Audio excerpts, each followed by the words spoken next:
여러분 안녕하십니까? Hello, everyone. 우리 이번에 다시 이런 귀한 집회를 할 수 있어서 너무 감사합니다. I'm so thankful. ସମସ୍ତଙ୍କୁ ନମସ୍କାର। ଏଇଥରକ ଆମେମାନେ ଏଇ ପ୍ରକାର ମୂଲ୍ୟବାନ ବାଇବଲ ସେମିନାର କରିପାରୁଥିବାରୁ ମୁଁ ବହୁତ ଧନ୍ୟବାଦୀ ଅଟେ। ଯଦି ଆପଣ ଈଶ୍ୱର ହେଇଥାନ୍ତେ ତେବେ ଆପଣ ଈଶ୍ୱର ଆମମାନଙ୍କୁ କ'ଣ କହିବାକୁ ଇଚ୍ଛା କରିଥାନ୍ତେ? ଆପଣ ଜାଣି ପାରୁନାହାନ୍ତି, କିନ୍ତୁ ପରମେଶ୍ୱର ଆମମାନଙ୍କୁ ଅନେକ ଗୁଡ଼ିଏ ବିଷୟରେ କହିବାକୁ ଇଚ୍ଛା କରନ୍ତି 우리 속에 하나님의 마음을 전하기를 원하십니다. ଏବଂ ଆମମାନଙ୍କର ହୃଦୟରେ ତାଙ୍କର ହୃଦୟ ଦେବାକୁ ଇଚ୍ଛା କରନ୍ତି। 이거 인간을 만드시고 ପରମେଶ୍ୱର ଯେତେବେଳକୁ ସମସ୍ତ ବିଷୟ ସୃଷ୍ଟି କଲେ ତାପରେ ଶେଷରେ ମଣିଷକୁ ସୃଷ୍ଟି କଲେ ଆଉ ମଣିଷକୁ ସୃଷ୍ଟି କଲା ପରେ ସେ ନିଜ କେବଳ ତାଙ୍କର ହୃଦୟ ମଣିଷକୁ କହିଛନ୍ତି। 일하고 계십니다. ଆଜି ମଧ୍ୟ ପରମେଶ୍ୱର କାର୍ଯ୍ୟ କରୁଛନ୍ତି ଆପଣଙ୍କ ସହିତ ତାଙ୍କ ହୃଦୟକୁ ଏକ କରିବା ନିମନ୍ତେ। ଆସନ୍ତୁ ଆମେ ବାଇବଲର ବାକ୍ୟ ପଢିବା। ଯୋହନ ଲିଖିତ ସୁସମାଚାର 11 ପର୍ବର 31 ପଦ। 찾으셨으면 요한복음 11장 31절 ଯୋହନ 11 ପର୍ବ 31 ପଦରୁ ଆମେମାନେ ପଢିବା। ଯୋହନ 11 ପର୍ବ 31 ପଦ। 들은 그 피 일어나 나가는 거 고가로 묻어가는 줄로 생각 따라가더니 ଅତେବ ଯେଉଁ ଜିହୁଦୀମାନେ ତାଙ୍କ ସହିତ ଗୃହରେ ଥାଇ ତାଙ୍କୁ ସାନ୍ତ୍ୱନା ଦେଉଥିଲେ ସେମାନେ ମରିୟମକୁ ଶୀଘ୍ର ଉଠି ବାହାରକୁ ଯିବାର ଦେଖି ସେ ସମାଧି ନିକଟରେ ରୋଦନ କରିବା ନିମନ୍ତେ ଯାଉଅଛନ୍ତି ଏହା ମନେ କରି ତାଙ୍କ ପଛେ ପଛେ ଗଲେ। 들여가지고 죽게 계실 때는 내 오라베 죽지 아니하겠나이다. ସେଥିରେ ଯୀଶୁ ଯେଉଁ ସ୍ଥାନରେ ଥିଲେ ମରିୟମ ସେହି ସ୍ଥାନରେ ଉପସ୍ଥିତ ହୋଇ ତାହାଙ୍କୁ ଦେଖି ତାଙ୍କର ଚରଣ ତଳେ ପଡ଼ି କହିଲେ, ପ୍ରଭୁ ଯଦି ଆପଣ ଏଠାରେ ଉପସ୍ଥିତ ଥାନ୍ତେ ତାହା ହେଲେ ମୋର ଭାଇ ମରି ନଥାନ୍ତା। 성분이 여기서 민망히 여기서 ଅତେବ ଯୀଶୁ ତାଙ୍କୁ ଓ ତାଙ୍କ ସହିତ ଆସିଥିବା ଜିହୁଦୀମାନଙ୍କୁ ରୋଦନ କରୁଥିବା ଦେଖି ଆତ୍ମାରେ ଉତ୍ତେଜିତ ହେଲେ। ପୁଣି କର୍ତ୍ତବ୍ୟ ସାଧନ କରିବା ନିମନ୍ତେ ଦୃଢ଼ ସଂକଳ୍ପରେ ପଚାରିଲେ, ତାଙ୍କୁ କେଉଁଠାରେ ରଖିଅଛ? ସେମାନେ ତାହାଙ୍କୁ କହିଲେ, ପ୍ରଭୁ ଆସି ଦେଖନ୍ତୁ। 흘리시더라. ଯୀଶୁ କାନ୍ଦିଲେ। 인들이 말하되 보라 그를 어떻게 살아있는가 하며 ସେଥିରେ ଜିହୁଦୀମାନେ କହିଲେ, ଦେଖ ସେ ତାଙ୍କୁ କିପରି ସ୍ନେହ କରୁଥିଲେ। 말하되 속에 눈을 뜨게 한 이 사람이 그 사람 죽지 않게 할 수 없었더냐 하더라. କିନ୍ତୁ ସେମାନଙ୍କ ମଧ୍ୟରେ କେହି କେହି କହିଲେ, ଏହି ଯେଉଁ ବ୍ୟକ୍ତି ସେହି ଅନ୍ଧର ଆଖି ଫିଟାଇଥିଲେ ସେ କ'ଣ ତାହାର ମୃତ୍ୟୁ ମଧ୍ୟ ନିବାରଣ କରିପାରି ନଥାନ୍ତେ? 돌로 막았거늘. ସେଥିରେ ଯୀଶୁ ପୁନର୍ବାର ଅନ୍ତରରେ ବିରକ୍ତ ହୋଇ ସମାଧି ନିକଟକୁ ଆସିଲେ। ତାହା ଗୋଟାଏ ଗୁହା, ପୁଣି ତାହା ମୁହଁରେ ଗୋଟିଏ ପଥର ଥିଲା। 주여 죽은 지가 나흘이 되어서 벌써 냄새가 나나이다. ଯୀଶୁ କହିଲେ, ଏହି ପଥର ଘୁଞ୍ଚାଇ ଦିଅ। ମୃତ ବ୍ୟକ୍ତିଙ୍କ ଭଗ୍ନୀ ମାଥା ତାହାଙ୍କୁ କହିଲେ, ପ୍ରଭୁ ସେ ବାସିଗଲାଣି, କାରଣ ସେ 4 ଦିନ ହେଲା ମଲାଣି। 내 말이 네가 믿으면 하나님 영광을 보리라 하지 아니하였느냐 하시는데 ଯୀଶୁ ତାଙ୍କୁ କହିଲେ, ଯଦି ତୁମେ ବିଶ୍ୱାସ କର ତାହାହେଲେ ଈଶ୍ୱରଙ୍କ ମହିମା ଦେଖିବ। ଏହା କ'ଣ ମୁଁ ତୁମକୁ କହିଲି ନାହିଁ? 우르르 보시오 아버지 내 말을 들으신 것을 감사하나이다. ସେଥିରେ ସେମାନେ ପଛର ଘୁଞ୍ଚାଇ ଦେଲେ। ଆଉ ଯୀଶୁ ଉର୍ଦ୍ଧ୍ୱ ଦୃଷ୍ଟି କରି କହିଲେ, ପିତ ତୁମ୍ଭେ ମୋର ପ୍ରାର୍ଥନା ଶୁଣିଲ ବୋଲି ମୁଁ ତୁମ୍ଭକୁ ଧନ୍ୟବାଦ ଦେଉଅଛି। 그러나 이 말씀하는 것은 둘러선 무리를 위하니 ତୁମ୍ଭେ ଯେ ସର୍ବଦା ମୋହର ପ୍ରାର୍ଥନା ଶୁଣିଥାଅ ଏହା ମୁଁ ଜାଣିଥିଲି, କିନ୍ତୁ ଯେଉଁ ଲୋକ ସମୂହ ଚତୁର୍ଦିଗରେ ଠିଆ ହୋଇଅଛନ୍ତି 나를 보내신 것을 믿게 하려 합니다. ତୁମ୍ଭେ ମୋତେ ପ୍ରେରଣ କରିଅଛ ବୋଲି ସେମାନେ ଯେପରି ବିଶ୍ୱାସ କରିବେ, ଏଥିପାଇଁ ସେମାନଙ୍କ ହେତୁ ମୁଁ ଏହା କହିଲି। 라 부르시니 ସେ ଏହା କହି ଉଚ୍ଚ ସ୍ୱରରେ ଡାକିଲେ, ଲାଜାର ବାହାରି ଆସ। 자가 수적을 배로 동인 채로 나오는데 그 얼굴은 수건에 쌓였더라. ମୃତ ଲୋକଟି ବାହାରି ଆସିଲେ। ତାଙ୍କ ହାତ ଓ ପାଦ ସମାଧି ପ୍ରସ୍ତରେ ବନ୍ଧା ଯାଇଥିଲା। ପୁଣି ତାଙ୍କ ମୁଖରେ ଖଣ୍ଡେ ଗାମୁଛା ଗୁଡ଼ା ହୋଇଥିଲା। ଯୀଶୁ ସେମାନଙ୍କୁ କହିଲେ, ତାହାଙ୍କ ବନ୍ଧନ ଫିଟାଇ ଦିଅ, ଚାଲିଯିବାକୁ ଦିଅ। ଆମମାନେ 44 ପଦ ପର୍ଯ୍ୟନ୍ତ ପଢିଲୁ। 1장은 예수님께서 죽은 나사로를 살리신 이야기입니다. ଆଉ ଯୋହନ 11 ପର୍ବରେ ଯୀଶୁ କେମିତି ମୃତ ଲାଜାରକୁ ସଜୀବ କରୁଛନ୍ତି ସେ ବିଷୟରେ ଲେଖାଯାଇଛି। 마르다의 오빠 나사로가 죽은 이야기를 하고 있지만 ଆମେମାନେ ଯଦିବା ବର୍ତ୍ତମାନ ମାର୍ଥା ଓ ମରିୟମଙ୍କର ଭାଇ ଯିଏକି ମରିଯାଇଛନ୍ତି ତାଙ୍କ ବିଷୟରେ ଆମେମାନେ ଶୁଣିଛୁ। 많은 생각을 가지고 희망을 가지고 있던 희망들이 매일매일 죽어가고 있습니다. କିନ୍ତୁ ଆମମାନଙ୍କର ହୃଦୟରେ ଅନେକ ପ୍ରକାର ଆଶା ଅଛି। ଆଉ ସେଟା ହଉଛି ମୃତ୍ୟୁ ପାଇଁକି ସେମାନଙ୍କର ଆଶା ଅଛି। 그래도 자기 어떤 역량의 희망을 가지고 있다가 하다 안 되니까 매일매일 그 희망이 죽어서 사람들이 전혀 비참하고 어려운 가운데 처하게 됩니다. ସାଧାରଣତଃ ଲୋକମାନେ କୌଣସି ବିଷୟ ପାଇଁକି ଆଶା କରିଥାନ୍ତି, କିନ୍ତୁ ସେମାନେ ଯେତେବେଳେ ଶେଷରେ ସେଇ ଆଶାକୁ ସଫଳ କରିପାରନ୍ତିନି, ତାଙ୍କର ଆଶା ମରିବାକୁ ଲାଗେ। 우리 마음을 우리 생각 살릴 수는 힘은 없는가? ଆଉ ସେଇ ମୃତ ଯୋଉ ତାଙ୍କର ଆଶା ମରି ଯାଉଛି ସେ ଆଶା କ'ଣ ପୁଣି ଆଉ ଥରେ ସଜୀବ ହେଇପାରିବନି କି? ଯୀଶୁ ଖ୍ରୀଷ୍ଟ 2000 ବର୍ଷ ତଳେ ଏହି ଜଗତକୁ ଆସିଲେ 하나님이셨습니다. ସିଏ ପୂର୍ବରୁ ଈଶ୍ୱର ଥିଲେ 인간과 가깝게 되기 위하여 ସେ ମଣିଷମାନଙ୍କର ନିକଟବର୍ତ୍ତୀ ହେବା ପାଇଁ 도움을 주시기 위해서 ଆଉ ମଣିଷମାନଙ୍କୁ ଅନୁଗ୍ରହ ଦେବା ପାଇଁ ମଣିଷମାନଙ୍କୁ ସାହାଯ୍ୟ କରିବା ପାଇଁ 이 땅에 오셨습니다. ସେ ମଣିଷର ଶରୀର ଧାରଣ କରିକି ଏହି ଜଗତକୁ ଆସିଲେ 영적으로 보면 예수님이나 우리가 똑같이 눈이 있고 코가 있고 귀가 있고 ବାହିକ ଭାବରେ ଦେଖିଲେ ଆଉ ସମାନ ଯୀଶୁଙ୍କ ପରି ଆମମାନଙ୍କର ନାକ ଅଛି କାନ ଅଛି ହାତ ଅଛି ଆଉ ଆମମାନଙ୍କ ପାଖରେ ମଧ୍ୟ ହାତ ଗୋଡ଼ ଅଛି 하나님이십니다.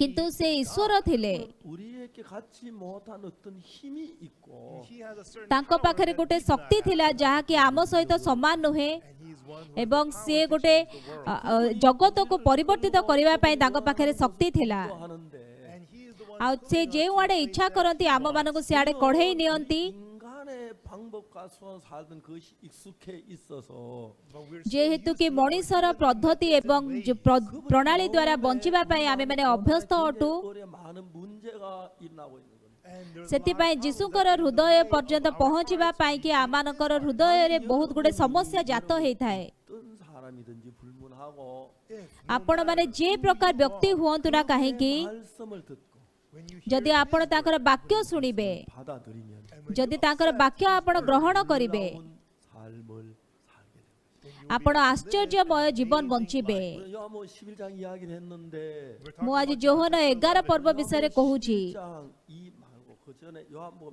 1장에서 ଆଉ ଯୋହନ 11 ପର୍ବ ପୂର୍ବରୁ ଯୋହନ 1 ପର୍ବ ଯଦି ଦେଖିବେ 땅에 오매 자기 백성 영접지 않아했어. ଆଉ ସେଠି କ'ଣ ଲେଖାଯାଇଛି ସେ ସେମାନଙ୍କର ଲୋକମାନଙ୍କ ପାଖକୁ ଆସିଲେ କିନ୍ତୁ ତାଙ୍କର ନିଜର ଲୋକମାନେ ତାଙ୍କୁ ଗ୍ରହଣ କଲେ ନାହିଁ 자들에게는 하나님의 자녀가 되는 권세를 주셨어요. ମାତ୍ର ଯେତେ ଲୋକ ତାହାଙ୍କୁ ଗ୍ରହଣ କଲେ ଅର୍ଥାତ୍ ଯେଉଁମାନେ ତାହାଙ୍କ ନାମରେ ବିଶ୍ୱାସ କଲେ ସେମାନଙ୍କୁ ସେ ଈଶ୍ୱରଙ୍କ ସନ୍ତାନ ହେବା ନିମନ୍ତେ ଅଧିକାର ଦେଲେ 말씀을 하신 때 그 예수님 말씀하니 그 마음을 그대로 말씀으로 내 마음에 받아들이면 ଯଦି ଯୀଶୁଙ୍କର ବାକ୍ୟ ଆପଣ ନିଜ ହୃଦୟରେ ବିଶ୍ୱାସ ଦ୍ୱାରା ଗ୍ରହଣ କରିବେ 여러분의 마음이 예수님의 마음하고 그 분야에서 하나가 됩니다. ଆଉ ସେତେବେଳେ ଆପଣଙ୍କ ହୃଦୟ ଯୀଶୁଙ୍କ ହୃଦୟ ସହିତ ଏକ ହେଇଯିବ 무슨 일을 만나도 예수의 능력이 여러분 속에 살아서 역사하게 되는 겁니다. ଆଉ ତା ପରଠାରୁ ଆପଣ ଯେକୌଣସି ପରିସ୍ଥିତିର ସମ୍ମୁଖୀନ ହୁଅନ୍ତୁ ନା କାହିଁକି ସେ ଶକ୍ତି ଆପଣଙ୍କ ଠାରେ କାର୍ଯ୍ୟ କରିବ କାହିଁକି ଆମେ ଯୀଶୁଙ୍କୁ ବିଶ୍ୱାସ କରୁଛୁ ଯୀଶୁ ବହୁତ ଜ୍ଞାନଦାୟକ ବାକ୍ୟ କହୁଛନ୍ତି ସେ ଆମମାନଙ୍କୁ ପ୍ରେମ କରୁଛନ୍ତି 능력을 가지고 계십니다. କିନ୍ତୁ ଆମମାନଙ୍କ ଶକ୍ତିର ଯେପରି ଅଛି ସେପରି ନୁହେଁ କିନ୍ତୁ ମହାନ ଶକ୍ତି ତାଙ୍କ ପାଖରେ ଅଛି ଆମମାନେ ଯେତେବେଳେ ସେଇ ଶକ୍ତି ଗ୍ରହଣ କରିବା ନିଜ ହୃଦୟରେ 불문하고 옛날에 여러분이 아닌 다른 사람이 되는 겁니다. ଆପଣ ଯେ କେହି ବି ହୁଅନ୍ତୁ ନା କାହିଁକି ଆପଣ ଆଉ ପୂର୍ବ ପରି ରହିବେନି କିନ୍ତୁ ଆପଣ ନୂତନ ମନୁଷ୍ୟ ହେଇଯିବେ ଆପଣ ଯୀଶୁଙ୍କର ଶକ୍ତି ମଧ୍ୟରେ ବାସ କରିବେ ଯୀଶୁଙ୍କର ପ୍ରେମ ମଧ୍ୟରେ ବାସ କରିବେ ଆମମାନଙ୍କର ସମସ୍ତଙ୍କର ପାପ ଅଛି ଯଦି ଆମର ପାପ ଅଛି ତାର ଅର୍ଥ ଆମମାନଙ୍କର ଧାର୍ମିକତା ନାହିଁ କିନ୍ତୁ ଯୀଶୁଙ୍କ ପାଖରେ ମହାନ ଧାର୍ମିକତା ଅଛି 받아들이면 ଯଦି ଆପଣ ଯୀଶୁଙ୍କର ଧାର୍ମିକତା ଗ୍ରହଣ କରିବେ 사람이 되는 것입니다. ତେବେ ଆପଣ ଧାର୍ମିକ ମନୁଷ୍ୟ ହେଇଯିବେ 병을 이기 ଆପଣଙ୍କ ରୋଗ ଅଛି ରୋଗକୁ ଜିତି ପାରୁନାହାନ୍ତି 힘이 있습니다. ଯଦି ଯୀଶୁଙ୍କ ପାଖରେ ସେଇ ଶକ୍ତି ଅଛି 마음에 받아들이면 ଯୀଶୁଙ୍କର ବାକ୍ୟ ନିଜ ହୃଦୟରେ ଗ୍ରହଣ କଲେ 여러분 이전에 생각했던 여러분하고 전혀 다른 사람으로 변하게 ପୂର୍ବରୁ ଆପଣ ଯେମିତି ଥିଲେ ସେଇ ମନୁଷ୍ୟ ନୁହେଁ କିନ୍ତୁ ସମ୍ପୂର୍ଣ୍ଣ ଭାବରେ ନୂତନ ମନୁଷ୍ୟରେ ଆପଣ ପରିବର୍ତ୍ତିତ ହେବେ 어둡고 어둡게 살았어요.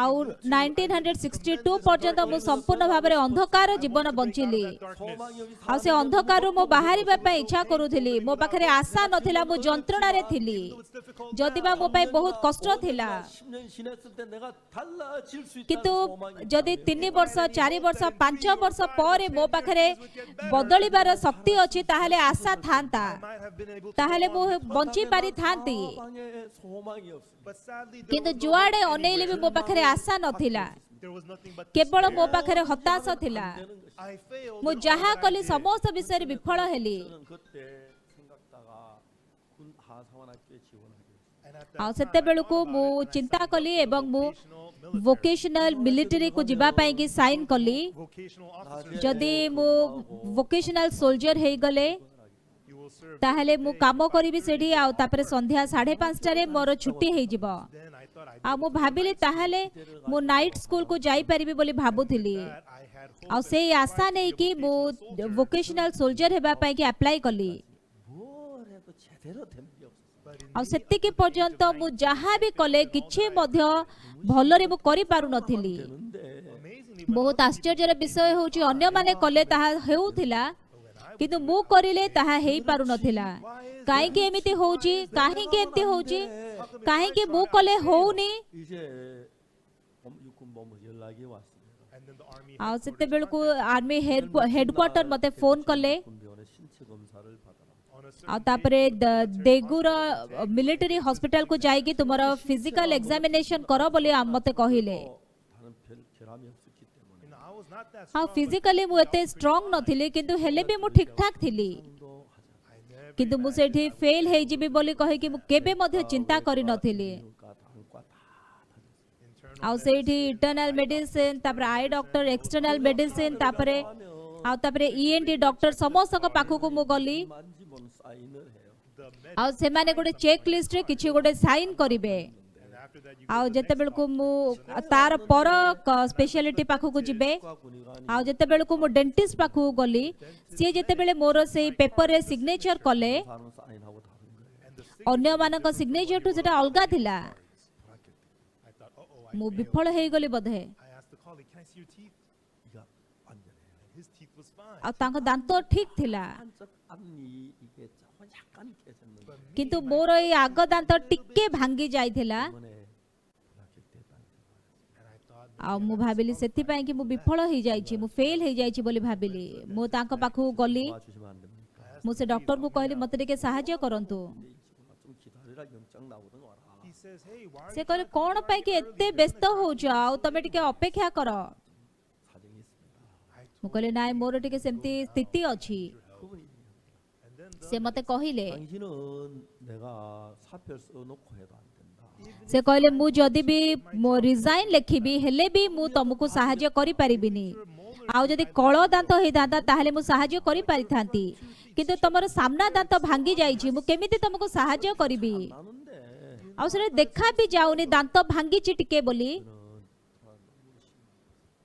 ଆଉ ସେଇଦିନ ମୁଁ ବହୁତ ହତାଶ ହେଇଗଲି 내가 하면 안 돼. ମୁଁ ଯାହା ବି କରୁଥିଲି ସବୁଥିରେ ବିଫଳ ହଉଥିଲି ମୁଁ ସମ୍ପୂର୍ଣ୍ଣ ହତାଶ ହେଇଗଲି 62년 5월달 and that was ଆଉ ସେଇଟା ହେଉଛି ମେ 1962ର ମେ ମାସ ଥିଲା 9월 10월 ମେ ମାସ ଜୁନ ମାସ ଜୁଲାଇ ମାସ ଅକ୍ଟୋବର ମାସ ସେପ୍ଟେମ୍ବର ମାସ ପର୍ଯ୍ୟନ୍ତ and I began to think about life like a 왜 philosopher. 나는 ଆଉ ସେତେବେଳେ ମୁଁ ଗୋଟେ ଦାର୍ଶନିକ ଭାବରେ ମୋର ଜୀବନ ବିଷୟରେ ଚିନ୍ତା କରିବାକୁ ଆରମ୍ଭ କଲି କାହିଁକି ଏମିତି ହଉଛି ୟାର ଅର୍ଥ କ'ଣ କାହିଁକି ମୋ ଜୀବନରେ କିଛି ହେଇପାରୁନି ମୁଁ ଆଗକୁ କେମିତି ବଞ୍ଚିବି End result, 내가 କିନ୍ତୁ ଶେଷ ରିଜଲ୍ଟ କ'ଣ ହେଲା everything ମୁଁ ଯାହା କିଛି ବି କରୁଥିଲି ସମସ୍ତ ବିଷୟରେ ମୁଁ ବିଫଳ ହେଲି 생각한 것이 ଆଉ ଶେଷରେ ମୁଁ ଯେଉଁ ବିଷୟରେ ଚିନ୍ତା କଲି ମୁଁ ଯଦି ମୋ ଚିନ୍ତା ଅନୁସରଣ କରିବି ତାହେଲେ ମୁଁ ଧ୍ୱଂସ ହେବି ମୁଁ ମୋ ନିଜକୁ ଆଉ ବିଶ୍ୱାସ କରିବିନି ଏ ପ୍ରକାର ଚିନ୍ତା ମୋ ହୃଦୟରେ ପ୍ରବେଶ କଲା 다녔습니다. and I used ମୁଁ to go to ଚର୍ଚ୍ଚକୁ church. ଯାଉଥିଲି ସେତେବେଳେ 그때부터 굉장히 가난해. 배가 많이 고팠습니다. And from ଆଉ ସାନ ବେଳଠୁ ଆମେ ବହୁତ ଗରିବ ଥିଲୁ ସେଥିପାଇଁ ମୋତେ ବେଶୀ ଭୋକ ଲାଗୁଥିଲା ଆଉ ସେତେବେଳେ ଯୁଦ୍ଧ ହେଇଥିଲା ଆଉ ସେ ଯୁଦ୍ଧ ବହୁତ ଦୟନୀୟ ହେଲା 죽었습니다. many ଅନେକ ପୁରୁଷ ଲୋକମାନେ ସେଇ ଯୁଦ୍ଧରେ ମରିଗଲେ 많았습니다. ଅନେକ ଘର ଥିଲା ଯୋଉଠିକି କେହି ପୁରୁଷ ଲୋକ ନାହାନ୍ତି 그때가 학생이 아버지도 어머니도 없는 고아들. 30% ଆଉ ମୋର କ୍ଲାସର 30%ର ଷ୍ଟୁଡେଣ୍ଟ ମାନଙ୍କର ବାପା ମା ମଧ୍ୟ ନଥିଲେ ସେମାନେ ଅନାଥ ଥିଲେ ଆମେ ମାନେ ଅନ୍ଧକାରଠୁ ଅନ୍ଧକାର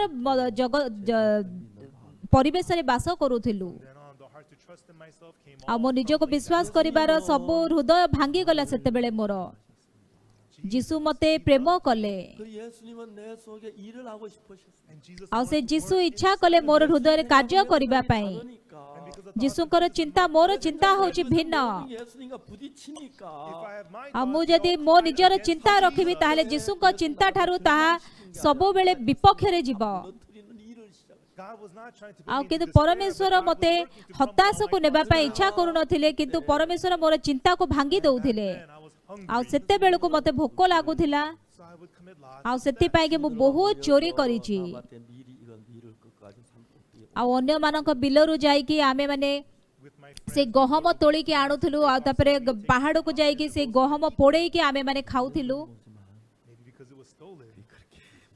ଆଉ ସେଟା ଚୋରି କରା ହେଇଥିଲା ସେଥିପାଇଁ ସେଟା ବେଶୀ ସୁଆଦିଆ ଲାଗୁଥିଲା 아무 집에 ମତେ ବେଶୀ ଲୋଭ ଲାଗେ ମଧ୍ୟ ଖାଇବାକୁ From other people's farms. ଅନ୍ୟମାନଙ୍କର ବଗିଚାକୁ ଯାଇକି ଆପେଲ ଚୋରି କରୁଥିଲୁ ଆଉ ତାପରେ ଚର୍ଚ୍ଚକୁ ଆସିକି ପାପର କ୍ଷମା ମାଗୁଥିଲି ମୁଁ 자, 내가 이 ଏ ପ୍ରକାର କ୍ରମାନ୍ୱୟ ଭାବରେ ମୁଁ କଲି No, I would be reading ଯଦି ବା ମୁଁ the Bible, ବାଇବଲ ପଢୁଥିଲି 목적으로 믿을 수는 없는 but 겁니다. you cannot just blindly କିନ୍ତୁ believe what କୌଣସି the Bible ଉଦ୍ଦେଶ୍ୟ says. ନଥାଏ କି ଅନ୍ଧ ଭାବରେ ଆପଣ ବାଇବଲ ପଢି ପାରିବେନି How could this be? ହଁ ଏଇଟା କେମିତି ଘଟୁଛି ଏଇଟା ହଁ ବାଇବଲରେ ଏମିତି କଣ ପାଇଁ ଲେଖା ହେଇଛି କିନ୍ତୁ କଣ ପାଇଁ ମୋ ଜୀବନରେ ହଉନି 그리고 나니까 But when everything ଯେତେବେଳେ of ମୋର myself was ଜୀବନ crumbled ମୁଁ down, ନିଜେ ଭାଙ୍ଗିଗଲି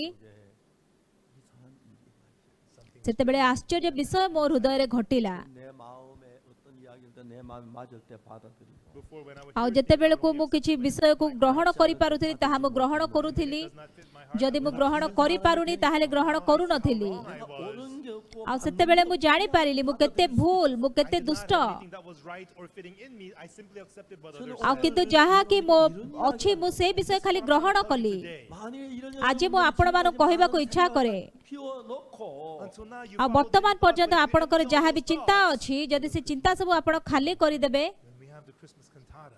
ଯେତେବେଳେ ଆମମାନଙ୍କର କ୍ରିସମାସ କାଣ୍ଟାଟା ହଉଛି ଆଉ ସେମାନେ ଯୋଉ ପ୍ଲେ କରୁଛନ୍ତି ସେଇଠି ସେଇଠି ଗୋଟେ ଜେଜେମା ଜେଜେବାପା ଅଛନ୍ତି Walking the way.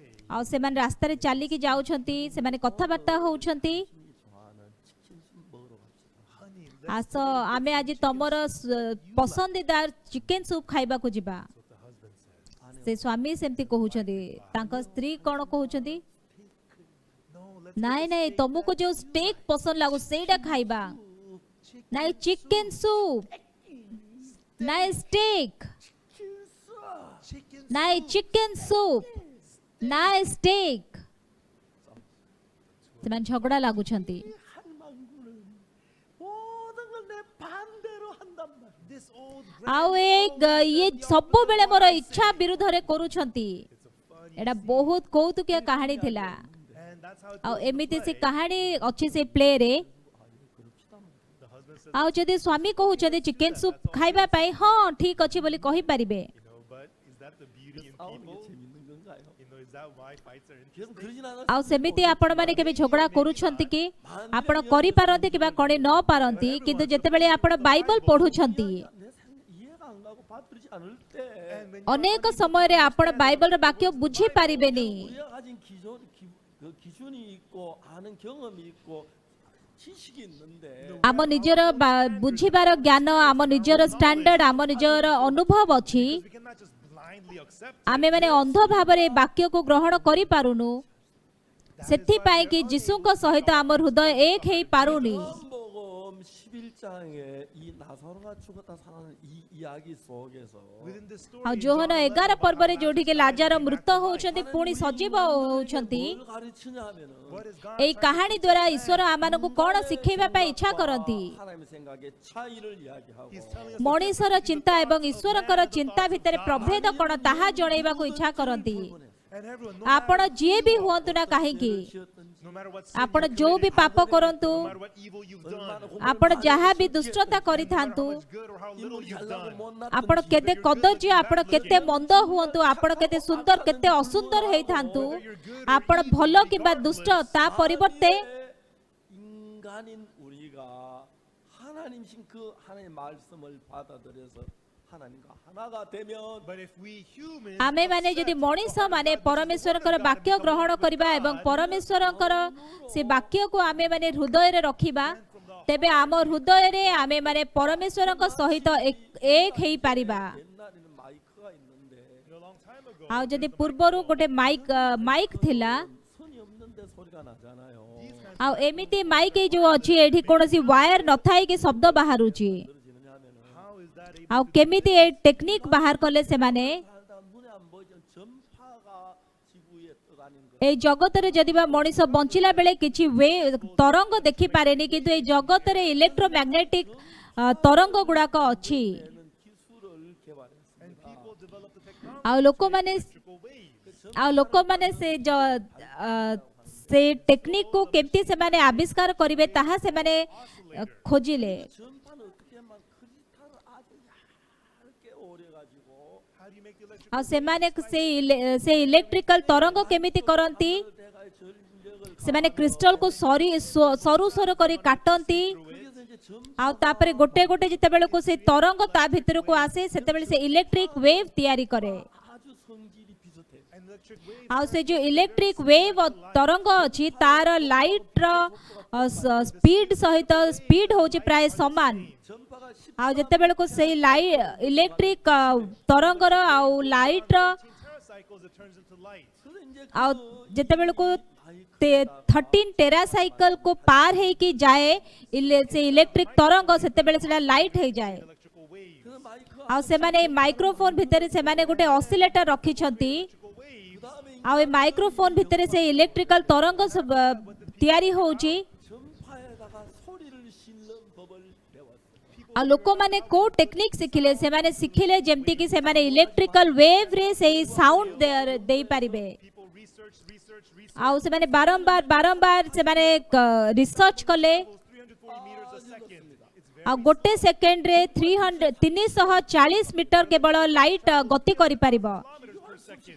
ଆଉ କିନ୍ତୁ ଏ ଯୋଉ ଲାଇଟ ଅଛି ଲାଇଟର ଶବ୍ଦ ହଉଛି From the sound 하면 ଆଉ ସେ ଶବ୍ଦକୁ ସେମାନେ ଲାଇଟର ସେଇ 마이크에서 ତରଙ୍ଗରେ ରଖିକି ସେମାନେ ଆଉ ଦୂରକୁ ପଠଉଛନ୍ତି 그다음에 그 전파에 ଯେତେବେଳେ ଆପଣ ଆଉ ତାପରେ ସେମାନେ ସେଇ ସାଉଣ୍ଡ ସେ ଇଲେକ୍ଟ୍ରିକାଲ ୱେଭ୍ ରେ ଦଉଛନ୍ତି 앰프 소리를 ତାପରେ ସେମାନେ ଆମ୍ପ୍ଲିଫାୟରକୁ ପଠଉଛନ୍ତି ଆଉ ସେ ଆମ୍ପ୍ଲିଫାୟର ସେ ସାଉଣ୍ଡକୁ ବଡ଼ କରୁଛି 선이 없는 걸 ଆଉ ତାପରେ ସେ ଶବ୍ଦକୁ ସେ ଶୁଣିବା ପାଇଁ ଦଉଛି wirelessly ପୂର୍ବରୁ ଆମେମାନେ ୱାୟରଲେସ୍ ମାଇକ୍ ବ୍ୟବହାର କରିପାରୁନଥିଲୁ to do it.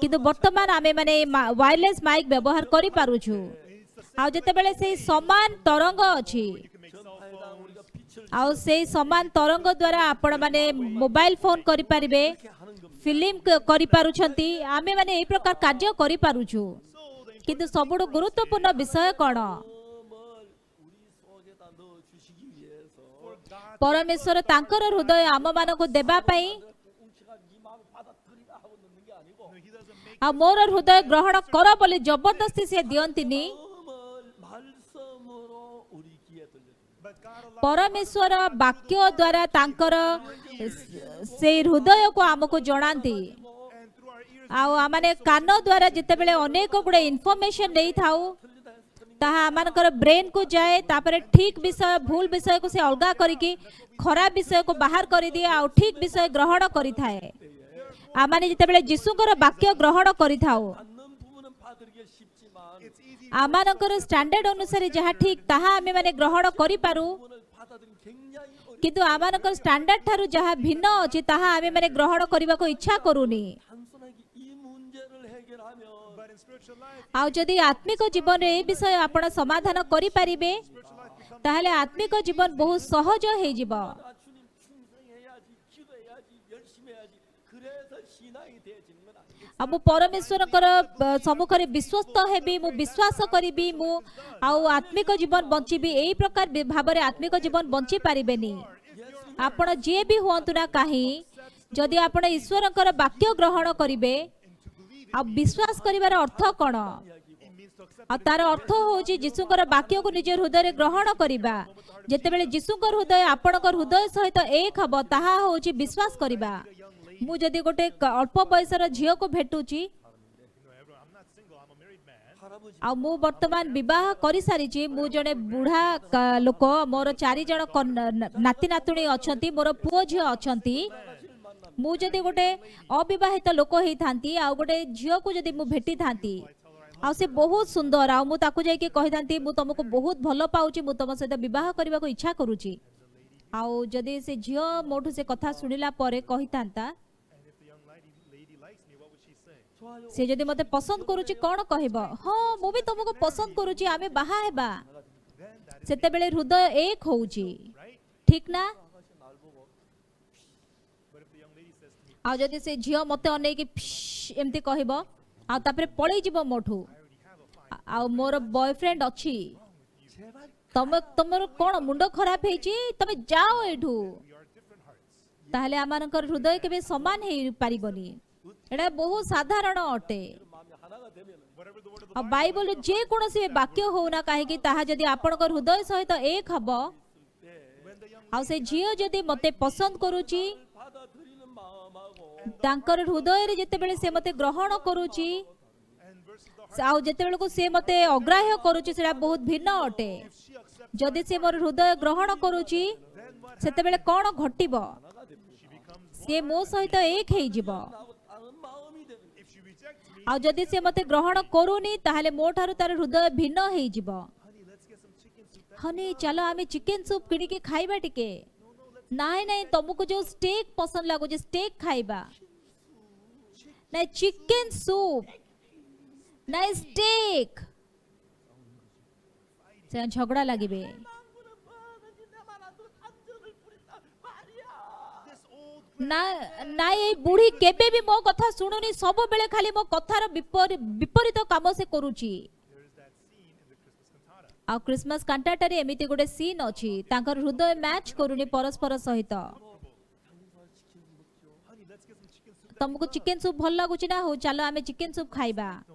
କିନ୍ତୁ ତମକୁ ଷ୍ଟେକ୍ ଭଲ ଲାଗୁଛି ନା, କିନ୍ତୁ ଆଜି ଚାଲ ଆମେ ଚିକେନ ସୁପ୍ ଖାଇବା, ଆଉ ପରେ ଆମେ ମାନେ ଷ୍ଟେକ୍ ମିଶିକି ଖାଇବା। ଏଇଟା ବହୁତ ବଢିଆ। ନାଇଁ ଚିକେନ ସୁପ୍, ନାଇଁ ଷ୍ଟେକ୍। ଏମିତି କଲେ କିଛି ହେଇପାରିବନି। ତାଙ୍କର ହୃଦୟରେ ସେମାନେ ବହୁତ ଅଖାଡୁଆ ଅନୁଭବ କରିବେ। ତେବେ ବାଇବଲରେ ଆମେ ମାନେ ବର୍ତ୍ତମାନ କଣ ଶିଖୁଛୁ? ଆମେ ହୃଦୟର ଜଗତ ଶିଖିଥାଉଛୁ। 여러분이 이 성경을 읽으면서 ଯଦି ଆପଣମାନେ ବାଇବଲରେ ଏଇ ବାକ୍ୟ ପଢୁଛନ୍ତି, 예수님 죽은 나사 살렸다는 것도 중요한 얘기입니다. And yes, it's important. ହଁ ବର୍ତ୍ତମାନ ଏଠି ଲାଜାର ମରି ଯାଇଛନ୍ତି, ଆଉ ଲାଜାରକୁ ଯୀଶୁ ପୁଣି ଆଉ ଥରେ ଉଠଉଛନ୍ତି। ହଁ ଏଇଟା ସତ କଥା, ସେ ବିଷୟରେ ବାଇବଲ ଆମମାନଙ୍କୁ କହୁଛି। 성경은 정확히 이야기합니다. But the Bible, କିନ୍ତୁ ବାଇବଲ ଆମମାନଙ୍କ ହୃଦୟର ପ୍ରବାହ ବିଷୟରେ ଏଇ ବାକ୍ୟ ଦ୍ୱାରା ଅତି ସ୍ପଷ୍ଟ ଭାବରେ କହୁଛି। so when we learn the world ଆମେମାନେ ଯେତେବେଳେ ହୃଦୟର ଜଗତ ବିଷୟରେ ଶିଖିବା ଏ ବାକ୍ୟ ଦ୍ୱାରା, in May, ଆଉ 1962 ର ମେ ମାସରେ, until then, I had several plans in my life. ଆଉ ମୋର ଜୀବନରେ ସେଠି ଅନେକ ଗୁଡେ ଯୋଜନା ଥିଲା। Failed in one. ଆଉ 1 ରୁ 2, 3, 4 ସମସ୍ତ ଯୋଜନାରେ ମୁଁ ବିଫଳ ହେଲି। Go to the vocational army. ଆଉ ଶେଷରେ ମୁଁ ଭୋକେଶନାଲ ମିଲିଟାରୀ ଜଏନ୍ କରିବା ପାଇଁ ଇଚ୍ଛା କରୁଥିଲି, ସେଇଟା ମଧ୍ୟ ପରମେଶ୍ୱର ମୋତେ ଫେଲ୍ କରିଦେଲେ। ସମସ୍ତ ବିଷୟ ମୋର ଭାଙ୍ଗିଗଲା। ଆଉ ଶେଷରେ ମୁଁ ଗୋଟେ ଲୋକ ହେଇଗଲି ଯିଏକି ନିଜକୁ ବିଶ୍ୱାସ କରିପାରିବନି। ମୁଁ ଯାହା କଲେ ବି କିଛି ହେଇପାରୁନି। ମୁଁ ଜାଣିନଥିଲି ପରମେଶ୍ୱର ମୋତେ ବ୍ୟବହାର କରିବା ନିମନ୍ତେ ମୋର ସମସ୍ତ ବିଷୟ ପରମେଶ୍ୱର ବିଫଳ କରିଦେଲେ। ତାପରେ ମୁଁ ବହୁତ ଚୋରି କଲି। ଆଉ ମୁଁ ଅନ୍ୟମାନଙ୍କ ବଗିଚାରୁ ଆପେଲ ଚୋରି କରିକି ଖାଉଥିଲି। ତାପରେ ପରମେଶ୍ୱର ମୋତେ କ୍ଷମା କରିଦିଅ। ମୁଁ ଆଳୁ ଖୋଳିକି ଖାଉଥିଲି। ତାପରେ ମୋତେ ଭୋକ ଲାଗୁଥିଲା ବହୁତ। ଆଉ ସେଇ ପ୍ରକାର ଜୀବନ ମୁଁ ବଞ୍ଚୁଥିଲି। ଆଉ ଯେତେବେଳେ ମୁଁ ବାଇବଲ ପଢିଲି, ଆଉ ଯୋଉଟା ବୁଝିପାରୁଛି ଭଲ ବିଷୟ ଗ୍ରହଣ କରୁଥିଲି, କିନ୍ତୁ ଯାହା ମୁଁ ବୁଝିପାରୁନଥିଲି ତାହା ଗ୍ରହଣ କରୁନଥିଲି। କିନ୍ତୁ ଯୋହନ 11 ପର୍ବରେ ଲାଜାର ମରି ଯାଇଛି। 마리아 마르다의 이야기인데 ଆଉ ବର୍ତ୍ତମାନ ତାଙ୍କର 2 ଜଣ ସାନ ଭଉଣୀ ମାର୍ଥା ଆଉ ମରିୟମଙ୍କ ବିଷୟରେ ଲେଖାଯାଇଛି। 여기 있는 여러분 모두의 이야기입니다. ଆଉ ମାର୍ଥା ଆଉ ମରିୟମଙ୍କର କାହାଣୀ ହେଉଛି ଆପଣଙ୍କର କାହାଣୀ। 이게 그린 것입니다. ଆଉ ବହୁତ ବିସ୍ତୃତ ଭାବରେ ପରମେଶ୍ୱର ସେଇ ହୃଦୟର ଜଗତ ବିଷୟରେ କହୁଛନ୍ତି। ଆଉ ପ୍ରଥମେ ସେଠି ମାର୍ଥା ଆଉ ମରିୟମ ସେଠି ଲାଜାର ପାଇଁକି ଆଶା ଥିଲେ କରିକି ଥିଲେ। ତାଙ୍କର ବାପା ମା ନାହାନ୍ତି, ସେମାନେ କଷ୍ଟରେ ଥିଲେ।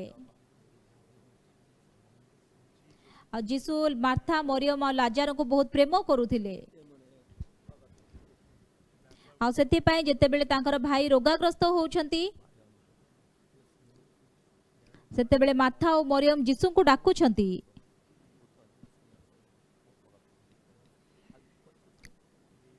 ଆଉ ସେମାନେ ଆଶା କରୁଥିଲେ ଯୀଶୁ ତାଙ୍କର ସେଇ ଖବର ଶୁଣିକି ସେମାନେ ଆସିବେ ଏବଂ ତାଙ୍କର ରୋଗାଗ୍ରସ୍ତ ହେଇକି ପଡିଥିବା ସେ ଭାଇଙ୍କୁ ସୁସ୍ଥ କରିବେ। କାହିଁକିନା ଯୀଶୁ ଅନେକ ରୋଗୀମାନଙ୍କୁ ସୁସ୍ଥ କରିଥିଲେ। ଆଉ ଯୀଶୁ ଆସିକି ତାଙ୍କର ଭାଇକୁ ସୁସ୍ଥ କରିବେ ବୋଲି ସେମାନେ ଆଶା କରୁଥିଲେ। ଆଉ ଯେତେବେଳେ ସେ ଲୋକ ଫେରି ଆସିଲା ଯାହାକୁ ସେମାନେ ଯୀଶୁଙ୍କ ପାଖକୁ ପଠେଇଥିଲେ, ସେମାନେ କହୁଛନ୍ତି ଯୀଶୁ କାହାନ୍ତି, କଣ ପାଇଁ ନ ନେଇକି ଆସିଲ ଯୀଶୁଙ୍କୁ? ଆଉ ଯୀଶୁ କହିଲେ ଏଇ ରୋଗ ମୃତ୍ୟୁ ନିମନ୍ତେ ନୁହେଁ, ଏଇ ରୋଗ ହେଉଛି ଈଶ୍ୱରଙ୍କର ଗୌରବ ପ୍ରକାଶ କରିବା ନିମନ୍ତେ। କଣ ଆଉ ସତରେ ସେ କଣ ଆସିବେନି କି? କାହିଁକି ଆସିବେନି? ଓ ତାହେଲେ ସେ ବୋଧେ ମରିବନି, ଆମ ଭାଇ ମରିବନି। ତାଙ୍କ ଭାଇ ଆହୁରି ଅଧିକରୁ ଅଧିକ ରୋଗାଗ୍ରସ୍ତ ହେଇଗଲେ, ସେ ଆହୁରି ରୋଗୀ ହେଇଯାଉଛନ୍ତି, ତାମାନେ ସେ ବୋଧେ ମରିଯିବେ। ଯୀଶୁ କ'ଣ ପାଇଁ ଆସୁନାହାନ୍ତି? ଶୀଘ୍ର ଆସିଲେ ସିନା ହୁଅନ୍ତା, ଯୀଶୁ ଆସିକି ଆମର ଭାଇଙ୍କୁ ବଞ୍ଚାନ୍ତେ। କାହିଁକି ଯୀଶୁ ଆସୁନାହାନ୍ତି ଆମ ଭାଇକୁ ସୁସ୍ଥ କରିବା ପାଇଁ? ସେ ଅନ୍ୟ ରୋଗୀମାନଙ୍କୁ ତ ସୁସ୍ଥ କରିପାରୁଛନ୍ତି, କିନ୍ତୁ ତାଙ୍କ ଭାଇ ମରିଗଲା। ଆଉ ଯୀଶୁ କ'ଣ କହିଥିଲେ? ଏହି ରୋଗ ମୃତ୍ୟୁ ନିମନ୍ତେ ନୁହେଁ। ଆଉ ସେତେବେଳେ ମାର୍ଥା ଓ ମରିୟମ ଭାବିଲେ ଆମ ଭାଇ ମରିବନି, କିନ୍ତୁ ଯେତେବେଳେ ତାଙ୍କ ଭାଇ ମରିଗଲା ସେମାନେ ହତାଶ ହେଇଯାଉଛନ୍ତି। ଆଉ ଯୀଶୁ କ'ଣ କରୁଛନ୍ତି? ସେ ଆସିକି ଟିକେ ତାଙ୍କୁ ସୁସ୍ଥ କରିଥାନ୍ତେ ସିନା। ଆଉ ତାଙ୍କର ହୃଦୟରେ ସେମାନେ ଦୁଃଖୀ ହେଇଯାଉଛନ୍ତି। ଆଉ ତାପରେ ସେମାନେ ତାଙ୍କର ସମାଧି କ୍ରିୟା କରୁଛନ୍ତି। ସମାଧି ଦେଇକି 4 ଦିନ ପରେ ଯୀଶୁ ଆସିଲେ। ବର୍ତ୍ତମାନ ମରିୟମ ଆଉ ଯୀଶୁ ଏ ଯୋଉ କଥାବାର୍ତ୍ତା ହଉଛନ୍ତି ସେ ବିଷୟରେ ଲେଖା ଯାଇଛି। ଆସନ୍ତୁ ଆମେ ସେ ବିଷୟରେ ଚିନ୍ତା କରିବା। 마리아는 예수 오신다는 섭섭에 안 나왔습니다. ଆଉ ଯେତେବେଳକୁ ସେଇଠି ଯୀଶୁ ଆସିକି ପହଞ୍ଚିଲେ, ମରିୟମ ଯାଉନାହାନ୍ତି ଯୀଶୁଙ୍କୁ ଭେଟିବା ପାଇଁ ମଧ୍ୟ। ଆଉ ଯୀଶୁ କ'ଣ ପାଇଁ ଆସିଲେ? ମୋ ଭାଇ ମଲା ପରେ ଟିକେ ସିନା ଆଗରୁ ଆସିକି ଆପଣ ତାକୁ ବଞ୍ଚେଇଥିଲେ ହେଇଥାନ୍ତା, ସେ ମରିଯାଇଛି, ଆଉ କ'ଣ ଆସିକି ଏବେ ଲାଭ ଆପଣଙ୍କର? ତାଙ୍କ ହୃଦୟରେ ସେ ଏମିତି ଦୁଃଖିତ ହେଇଯାଇଥିଲେ, ସେଥିପାଇଁ ସେ ଯୀଶୁଙ୍କୁ ଭେଟିବାକୁ ଯାଉନାହାନ୍ତି। ଆଉ ସେଥିପାଇଁ କି ମାର୍ଥା ବଡ଼ ଭଉଣୀ ଥିଲେ, ସେଥିପାଇଁ ସିଏ ଯାଉଛନ୍ତି। ସେ ଯାଇକି ଯୀଶୁଙ୍କୁ ଭେଟିଲେ। ଆଉ ସେତେବେଳେ ମାର୍ଥା କ'ଣ କହୁଛନ୍ତି? ଯଦି ତୁମେ ଏଠାରେ ଥାନ୍ତ ତାହେଲେ ତେବେ ସେ ମରି ନଥାନ୍ତା। ଆଉ ସେତେବେଳେ ଯୀଶୁ କ'ଣ କହିଲେ? ଆଉ ତୁମର ଭାଇ ପୁଣି ଉଠିବ। ସେ ସେତେବେଳେ ବୁଝି ପାରୁନାହାନ୍ତି। 예수님이 하나님이신데 ଯୀଶୁ ହେଉଛନ୍ତି ଈଶ୍ୱର। ଯଦି ଜଣେ ବଞ୍ଚିବ ବୋଲି କହୁଛନ୍ତି ତାହେଲେ ସେ ବଞ୍ଚିବ, 받아들이지 କିନ୍ତୁ ସେ ବାକ୍ୟ ସେ ଗ୍ରହଣ କରିପାରୁନାହାନ୍ତି। ଏଇଟା ହେଉଛି ମଣିଷମାନଙ୍କ ହୃଦୟର ପ୍ରବାହ। 그럴 때 어떤 건 받아들이시지만 어떤 받아들이지 않는 ଯେତେବେଳେ ଆପଣ ଈଶ୍ୱରଙ୍କର ବାକ୍ୟ ଶୁଣୁଛନ୍ତି, କିଛି ବାକ୍ୟ ଆପଣ ଗ୍ରହଣ କରୁଛନ୍ତି, କିଛି ଗ୍ରହଣ କରୁନାହାନ୍ତି। 인간이기 ଆପଣ ଯେହେତୁ କି ଈଶ୍ୱର ନୁହନ୍ତି, ଆପଣ ହେଉଛନ୍ତି ମଣିଷ, ସେଥିପାଇଁ ନିଶ୍ଚିତ ଭାବରେ ସେମିତି ହବ। କିନ୍ତୁ ସବୁଠୁ ମହାନ କାର୍ଯ୍ୟ ଯାହାକି ଆମେ କରିପାରିବା, ଆମେମାନେ କୋଟି କୋଟି ଟଙ୍କା ଦେବାର ଆବଶ୍ୟକ ନାହିଁ, ଆମେ ଭଲ କାମ କରିବାର ଆବଶ୍ୟକ ନାହିଁ, ବିଶ୍ୱସ୍ତ ପ୍ରାର୍ଥନା କରିବାର ଆବଶ୍ୟକତା ନାହିଁ, କିନ୍ତୁ ଆମରଙ୍କର କାର୍ଯ୍ୟ ହେଉଛି ଯୀଶୁଙ୍କର ହୃଦୟ ସହିତ ନିଜ ହୃଦୟକୁ ଏକ କରିବା। 같이 하면 ଯଦି ଆପଣଙ୍କ ହୃଦୟ ଯୀଶୁଙ୍କ ହୃଦୟ ସହିତ ଏକ ହେବ, ଆପଣଙ୍କ ହୃଦୟ ଯୀଶୁଙ୍କ ହୃଦୟକୁ ପ୍ରବାହିତ ହେବ। 예수님 마음이 여러분 속에 들어와서 여러분 마음을 이끌게 되면은 ଯଦି ଯୀଶୁଙ୍କ ହୃଦୟ ଆପଣଙ୍କ ହୃଦୟରେ ପୂର୍ଣ୍ଣ ହେବ ଏବଂ ଆପଣଙ୍କ ହୃଦୟକୁ କଢ଼େଇ ନେବ, 안에 살게 되는 ତେବେ ଆପଣ ସମ୍ପୂର୍ଣ୍ଣ ଭାବରେ ନୂତନ ଏକ ହୃଦୟର ଜଗତରେ ବଞ୍ଚିବାକୁ ଆରମ୍ଭ କରିବେ। 걸 원하지 않습니다. Jesus does not want you to do something. ଯୀଶୁ କିଛି ଇଚ୍ଛା କରନ୍ତିନି ଆପଣ କରନ୍ତୁ ବୋଲି। Even though you cannot ଆଉ ଯଦି ବା ଆପଣ ଯୀଶୁଙ୍କର ବାକ୍ୟ ବୁଝିପାରିବେନି, କିନ୍ତୁ ଯଦି ସେ ବାକ୍ୟ ଆପଣ ଗ୍ରହଣ କରିବେ, 오라비가 살리라. ଆଉ ଯୀଶୁ ଯେତେବେଳେ କହୁଛନ୍ତି ତୁମର ଭାଇ ପୁଣି ବଞ୍ଚିବ, ଯୀଶୁ ସେଇ ବାକ୍ୟ କହିଛନ୍ତି, ଆଉ ତାହେଲେ ସେ ବଞ୍ଚିବ। କିନ୍ତୁ ମାର୍ଥା ଓ ମରିୟମଙ୍କର ଚିନ୍ତା ଭିନ୍ନ ଥିଲା। 마지막 부활의 날. 자 이제 ଆଉ ଶେଷ ଦିନରେ ସେ ପୁନରୁତ୍ଥାନ ଦିନରେ ଉଠିବ ବୋଲି ସେ କହୁଛନ୍ତି। in John chapter 11, 이제 그 ଆଉ ଯୋହନ 11 ପର୍ବରେ 안 되니까 마리아를 불러가요. 마리아 왔습니다. and so Martha was not ଆଉ ସେଠି ମାର୍ଥା ଆଉ ମରିୟମ ଅଛନ୍ତି। ଆଉ ସେ ମାର୍ଥା ପ୍ରଥମେ ଆସିଲେ, ତାପରେ ମରିୟମ ଆସିକି ସେ ସମାନ କଥା କହୁଛନ୍ତି, ଯଦି ତମେ ଏଠାରେ ଥାଆନ୍ତ ତେବେ ଆମ ଭାଇ ମରି ନଥାନ୍ତେ।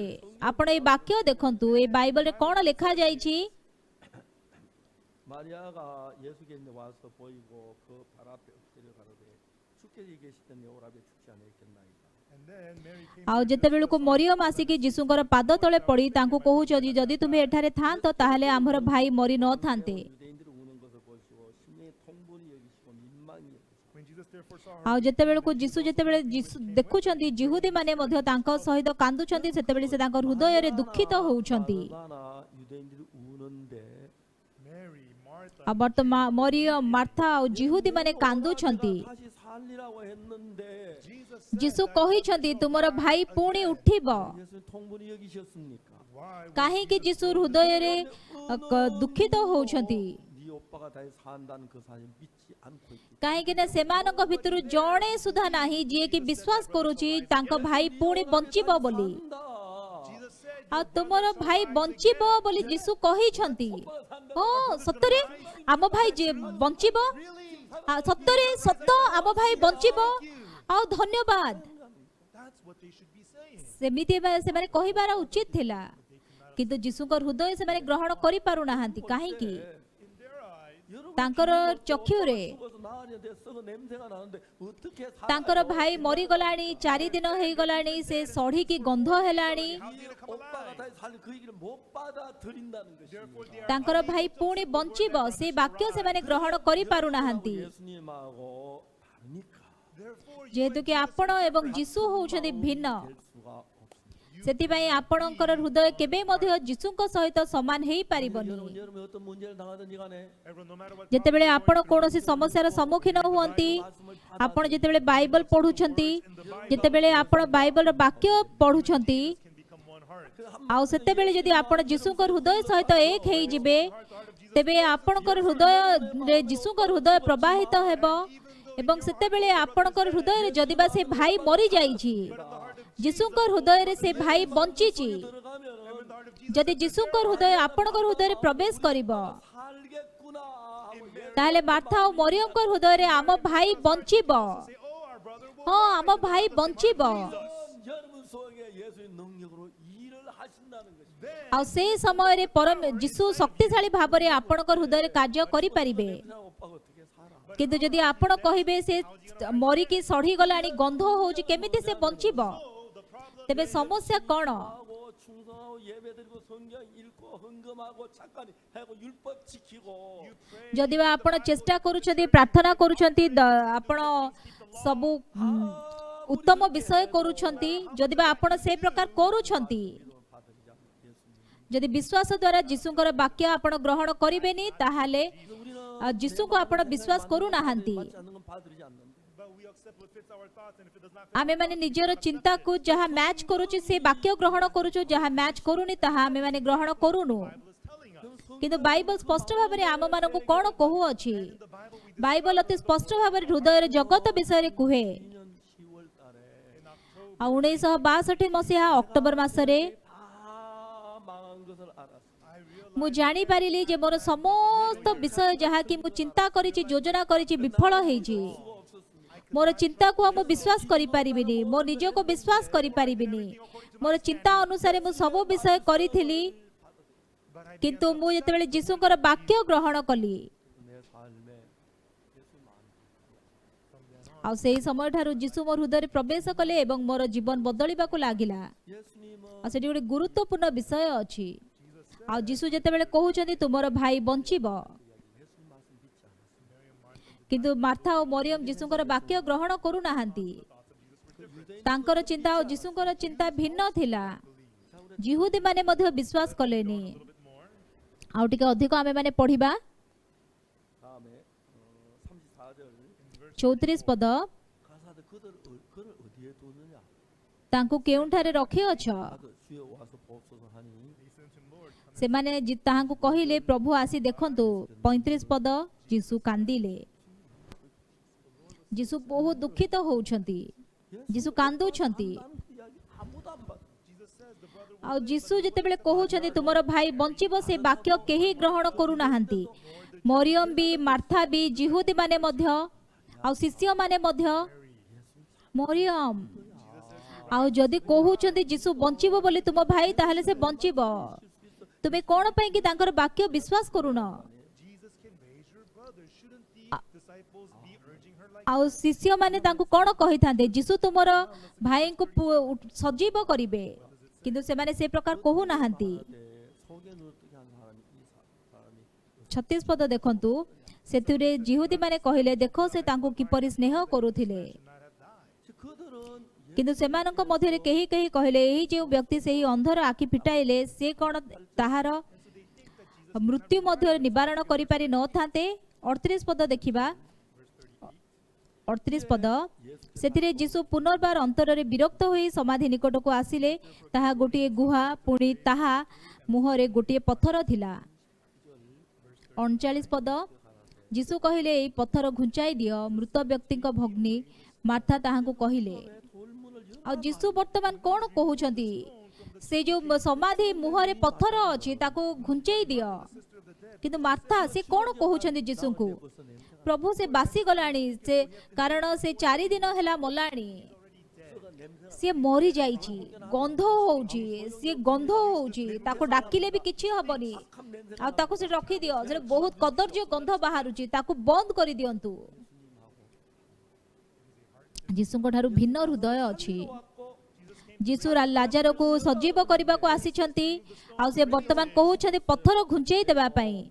କେହି ମଧ୍ୟ ବିଶ୍ୱାସ କରୁନାହାନ୍ତି। ସେମାନେ କହୁଛନ୍ତି ସେ ମରିଗଲାଣି, ଗନ୍ଧ ହଉଛି। 40 ପଦ ଆସନ୍ତୁ ଦେଖିବା।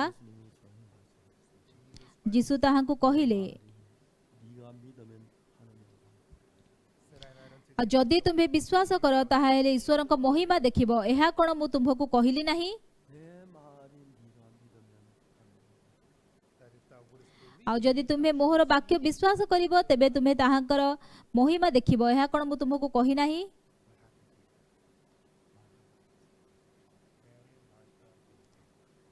ଆଉ ମରିୟମ ଆଉ ମାର୍ଥା କ'ଣ ଭାବୁଥିଲେ?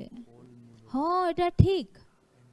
ଆଉ ସେତେବେଳକୁ ସେମାନେ ସେଇ ପଥର ଘୁଞ୍ଚେଇ ଦଉଛନ୍ତି। ଆଉ ସେତେବେଳେ ମାର୍ଥା ଆଉ ମରିୟମଙ୍କର ହୃଦୟ ଯୀଶୁଙ୍କ ହୃଦୟ ସହିତ ଏକ ହଉଛି। 41 ପଦ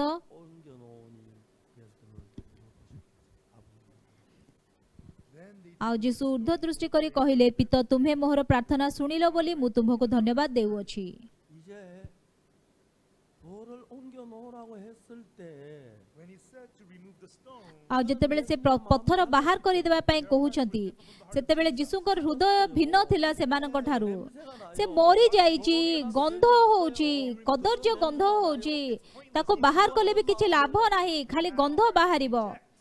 ସେମାନଙ୍କ ହୃଦୟରେ ଯୀଶୁକୁ ଅଗ୍ରାହ୍ୟ କରିବାର ହୃଦୟ ଥିଲା। 네가 믿으면 କିନ୍ତୁ ଯୀଶୁ କ'ଣ କହୁଛନ୍ତି? ଆଉ ତୁମେ ଯଦି ବିଶ୍ୱାସ କର ତାହା ହେଲେ ଈଶ୍ୱରଙ୍କ ମହିମା ଦେଖିବ। ଏହା କ'ଣ ମୁଁ ତୁମକୁ କହିଲି ନାହିଁ? ଆଉ ତାପରେ ସେମାନେ ସେ ପଥରକୁ ଘୁଞ୍ଚେଇ ଦଉଛନ୍ତି। right then Mary and Martha ଆଉ ତାପରେ ମାର୍ଥା ଆଉ ମରିୟମ କହୁଛନ୍ତି ସେ ପଥର ତୁମେ ଘୁଞ୍ଚେଇ ଦିଅ। ଆଉ ସେମାନେ ସେ ପଥର ଘୁଞ୍ଚେଇ ଦେଲେ।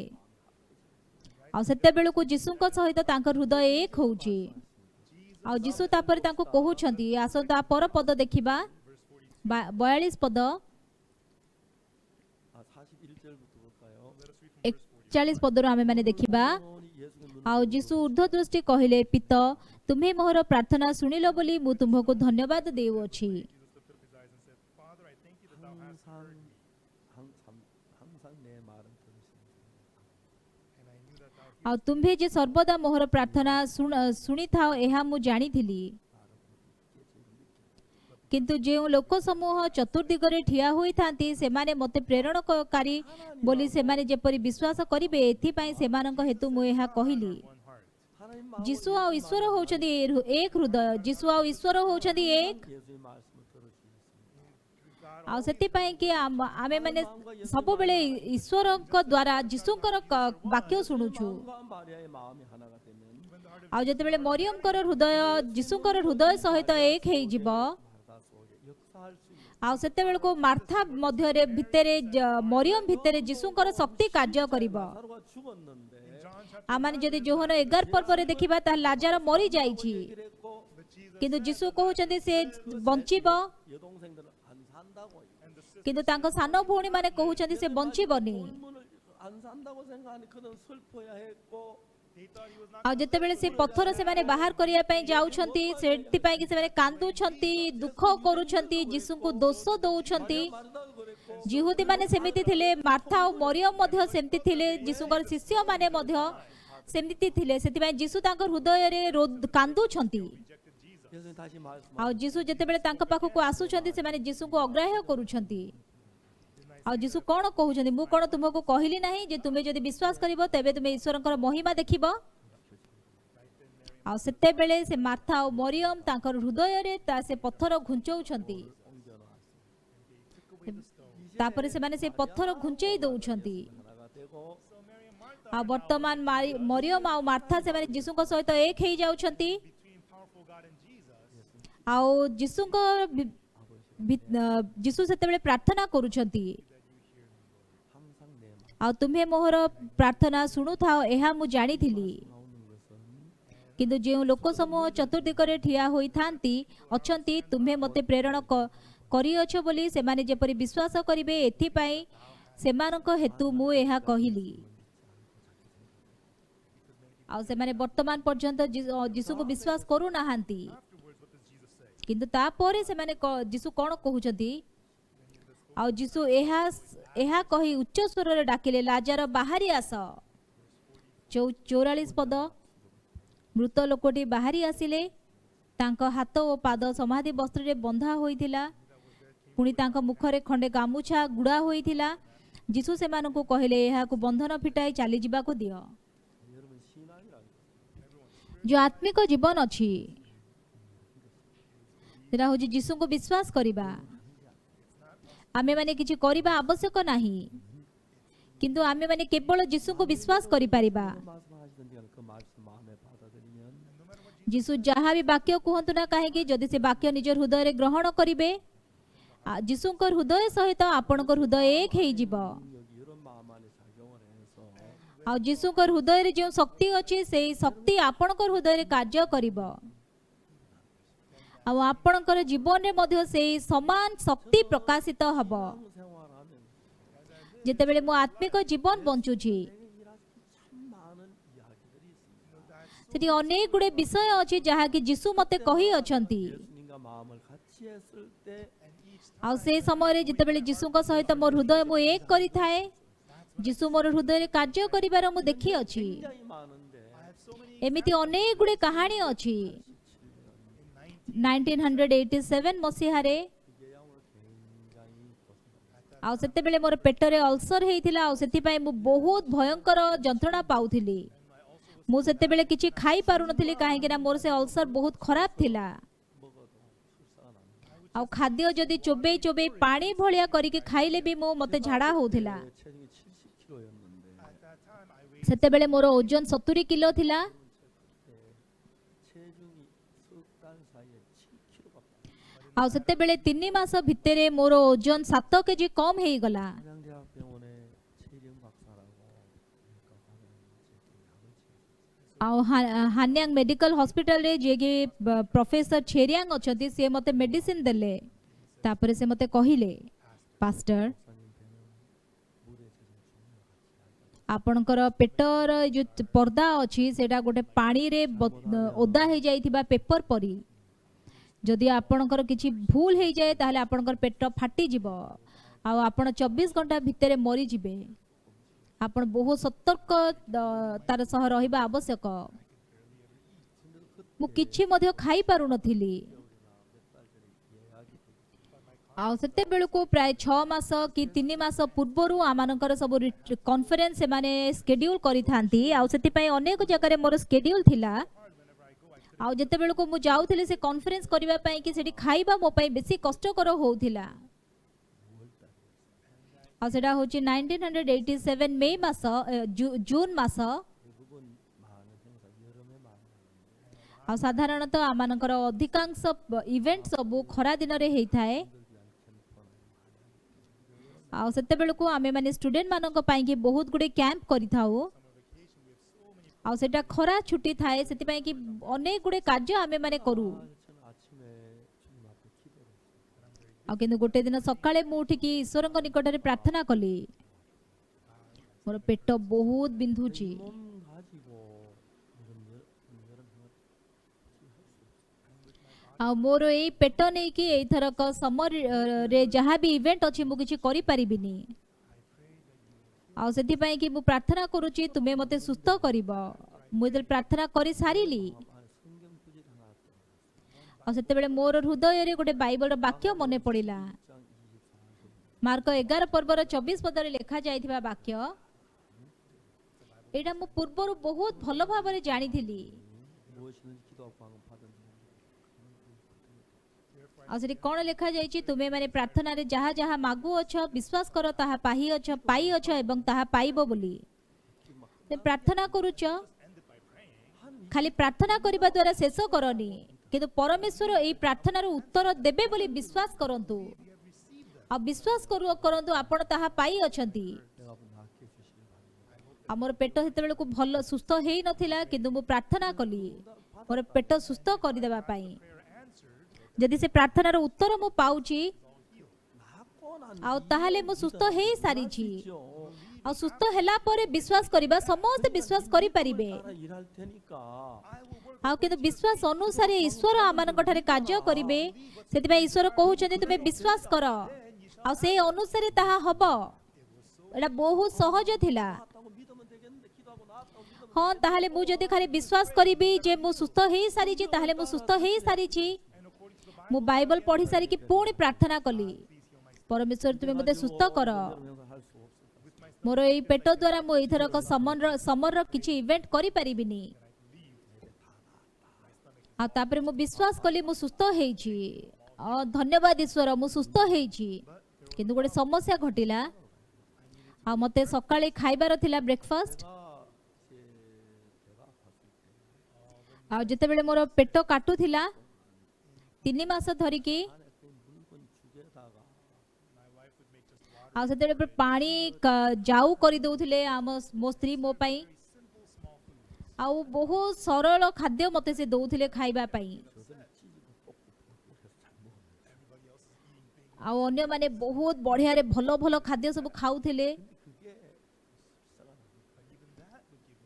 더 이상 음식 한 숟가락 ଆଉ ସେଇଟା ମୁଁ ସେ ସୁପ୍ ଖାଇଲେ ବି ମଧ୍ୟ ମୋତେ ଝାଡ଼ା ହଉଥିଲା। 무엇이고 아무것도 없어요. 그래 먹어도 ଆଉ 20 ଥର ଚୋବେଇ ସାରିଲା ପରେ ସେ ଭାତ ଆଉ ପାଟିରେ କିଛି ନାହିଁ, ସେମିତି ଖାଇଲେ ବି ମଧ୍ୟ ମୋତେ ଝାଡ଼ା ହଉଥିଲା। ତାହେଲେ ମୁଁ କ'ଣ ବିଶ୍ୱାସ କରିପାରିବି କି ମୁଁ ସୁସ୍ଥ ହେଇଛି ବୋଲି? ଆଉ ସବୁଠୁ ଗୁରୁତ୍ୱପୂର୍ଣ୍ଣ ବିଷୟ ହେଉଛି ମୋତେ କିମ୍ଚି ବହୁତ ପସନ୍ଦ। ଆଉ କିମ୍ଚିର ଟେଷ୍ଟ ହେଉଛି ବହୁତ ଷ୍ଟ୍ରଙ୍ଗ। ଆଉ ଯେଉଁମାନଙ୍କର କି ପେଟରେ କିଛି ସମସ୍ୟା ଅଛି ସେମାନଙ୍କ ପାଇଁ କି କିମ୍ଚି ହେଉଛି ହାନିକାରକ। କିନ୍ତୁ ବହୁତ ନରମ ଖାଦ୍ୟ ମଧ୍ୟ ମୋତେ ଝାଡ଼ା କରଉଥିଲା।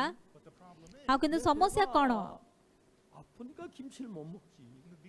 ଆଉ ମୋର ପେଟ ବିନ୍ଧା ହଉଥିବାରୁ ମୁଁ କିମ୍ଚି ଖାଉନି। 내가 나았다 먹어야 하는데. ଯଦି ମୋର ପେଟ ସୁସ୍ଥ ହେଇଯାଇଛି ତାହେଲେ ମୁଁ କିମ୍ଚି ଖାଇପାରିବି। 나았다고 믿지 않고 있는 거거든요. ଆଉ ଯଦି ମୁଁ କହୁଛି ଯେ ମୁଁ କିମ୍ଚି ଖାଇପାରୁନି କାହିଁକି ନା ମୋର ପେଟ ସୁସ୍ଥ ନାହିଁ ବୋଲି କହିକି, ତାହେଲେ ମୁଁ ଈଶ୍ୱରଙ୍କର ବାକ୍ୟକୁ ତୁଚ୍ଛ କରୁଛି। ଆଉ ମୁଁ ଯଦି ବିଶ୍ୱାସ କରିବି ଏବଂ କିମ୍ଚି ଖାଇବି, ତାହେଲେ ମୁଁ ବଞ୍ଚିବି ନା ମରିବି? ଏଇଟା ବହୁତ କୌତୁକିଆ ନୁହେଁ କି? ଆଉ ମୁଁ ଜଣେ ପାଷ୍ଟର, କିନ୍ତୁ ଈଶ୍ୱରଙ୍କ ବାକ୍ୟ ବିଶ୍ୱାସ କରିପାରୁନି। 생각할 게 뭐 있어? 그냥 믿고 다 나았다 믿으면 김치 먹으면 되지. ହଁ, ସେଠି କ'ଣ ଅଛି ବିଶ୍ୱାସ କରିବାର? ଯଦି ମୋର ଚିନ୍ତାଠୁ ସେ ବାକ୍ୟ ଭିନ୍ନ ଅଛି, ମୋ ଚିନ୍ତା ପରିତ୍ୟାଗ କରିକି ବିଶ୍ୱାସ କରିବା ହେଉଛି ବହୁତ ସହଜ। 목사님께는 ଆଉ ଡକ୍ଟର ମାନେ ଯାହା କହିଥିଲେ ସେଟା ମୋର ମନେ ପଡ଼ିଲା। ପାଷ୍ଟର ପେପର 24시간 할 ଆପଣଙ୍କ ପେଟର ପର୍ଦ୍ଦା ଗୋଟେ ପେପର ଭଳିଆ ହେଇଯାଇଛି, ଯୋଉଟାକି ପାଣିରେ ବୁଡ଼ି ଯାଇଛି। ଯଦି ଆପଣଙ୍କର ପେଟ ଫାଟିଯିବ ତାହେଲେ ଆପଣ 24 ଘଣ୍ଟା ଭିତରେ ମରିଯିବେ। 그대로 된다고 해. ଆଉ ମୁଁ ଯଦି ବିଶ୍ୱାସ କରୁଛି ମୋର ପେଟ ସୁସ୍ଥ ହେଇଛି, କାହିଁକିନା ସେଠି ଲେଖା ହେଇଛି ସେଇ ଅନୁସାରେ ହବ, ତାହେଲେ ମୁଁ କିମ୍ଚି ଖାଇବା ଦରକାର। 하고 있는 거예요. ମୁଁ କ'ଣ ପାଇଁ ବର୍ତ୍ତମାନ ବ୍ୟସ୍ତ ହେଉଛି? କାହିଁକିନା ଈଶ୍ୱରଙ୍କ ବାକ୍ୟ ମୁଁ ବିଶ୍ୱାସ କରୁନି। ହଁ, ତାହେଲେ ମୁଁ ଏବେ ବିଶ୍ୱାସ କରିବି ମୁଁ ସୁସ୍ଥ ହେଇ ସାରିଛି। 아내가 그날 ଆଉ ମୁଁ ଯାଇକି ବ୍ରେକଫାଷ୍ଟ ଖାଇବି। ଆଉ ସେତେବେଳେ ମୋ ସ୍ତ୍ରୀ ଟେବୁଲରେ ବହୁତ ଗୁଡ଼ିଏ ଖାଦ୍ୟ ପ୍ରସ୍ତୁତ କରିଥିଲେ, କାହିଁକିନା କିଛି ଜଣ ଗେଷ୍ଟ ଆସିଥିଲେ ଆମ ଘରକୁ। ଆଉ ତାପରେ କଣରେ ମୋ ପାଇଁ କି ଖାଲି ସେ ଯାଉ ରଖା ହେଇଛି। ଆଉ ମୁଁ ସେ ଯାଉ ତାଙ୍କୁ ପଠେଇ ଦେଇଦେଲି। ତାପରେ ଆଉ ବହୁତ ବଡ଼ ପ୍ଲେଟ୍ରେ ଭାତ ଆଣିକି କିମ୍ଚି, ତାପରେ ସେ ମୂଳା କିମ୍ଚି ସବୁ ପ୍ରକାର ମୁଁ ଖାଇବାକୁ ଆରମ୍ଭ କଲି। ଆଉ ସେତେବେଳେ ମୋ ସ୍ତ୍ରୀ ଆଶ୍ଚର୍ଯ୍ୟ ହେଇଗଲେ। ଆଉ ସେ ମୋତେ କହିଲେ, ତମେ ବର୍ତ୍ତମାନ କ'ଣ କରୁଛ? ମୁଁ କହିଲି, ତମେ ଯାଅ ସିଆଡ଼େ, ମୁଁ ସୁସ୍ଥ ହେଇ ସାରିଛି। ଆଉ ମୁଁ ବହୁତ ଶୀଘ୍ର ଖାଇଥାଏ। ଆଉ ବେଳେବେଳେ ମୁଁ ଯେତେବେଳେ VIP ମାନଙ୍କ ସହିତ ଭେଟିଥାଏ, ଆଉ ସେମାନେ ବହୁତ ଧୀରେ ଧୀରେ ଖାଆନ୍ତି। ମୁଁ ଯୀଶୁଙ୍କୁ ଭେଟିକି ଯେତେବେଳେ ପାପରୁ କ୍ଷମା ପାଇଲି, ମୋତେ ବାଇବଲ ପଢ଼ିବାର ଅଛି, କିନ୍ତୁ ମୋ ପାଖରେ ସମୟ ରହୁନଥିଲା। आ मु समय सहित लड़ाई कली मु जानिनी आपण विश्वास करिवे कि नाही आ मु बाहा हेबा पूर्व पर्यंत आ खाली 2 मिनिट लागुथिला मते खाइबा पई Apart from taking a shower, the Bible was always in my hand. आ खाली गाधेबा बेल को छाड़ी की सब बेले से बाइबल मो हाथ रे रहुथिला आ मु जतले रास्ता रे जाउथिली बाइबल वाक्य मने रखुथिली आ जते बेल को मते निद लागुची बोली मते सोइबा को इच्छा होला हेते बेले मु अल्प सोउथिली आ बाइबल को पुरातन नियम रु नूतन नियम पर्यंत पढ़िबा पई 60 घंटा लागिबो आ किछि मध्ये न करिके गोटे सप्ताह मु बेले बेले खाली बाइबल पढ़ी थाए आ 100 थर 20 थर 30 थर 40 थर 100 थर मु बाइबल पढ़िली आ तापरे से बाइबल रो जोटा के स्ट्रक्चर अछि सेटा धीरे धीरे मु बुझिबा पई आरंभ कली 성경 분명히 무엇인지 기도하고 안 받은 점이라 आ बाइबल रे कोन लिखा जाय छी तुमे माने जहा जहा मागु अछ प्रार्थना रे विश्वास कर ताहा तुमे पाई अछ एवं ताहा तुमे पाइबो ताले मु जदि विश्वास करिबी समस्त विषय हेई परिबो तापरे मु सेटा किमची खाइली 나왔는데 आ तापरे स्पून जते बेले मु तळे थोइली अन्य माने प्राय अधा खाइथिबे मोर पेट काटिबा को आरंभ कला आ मु बाध्य हे के टॉयलेट को गली मु जते टॉयलेट को गली मते क्षमा करिवे आ सेते बेले बहुत मरते झाड़ा हैला हो मो पेट आ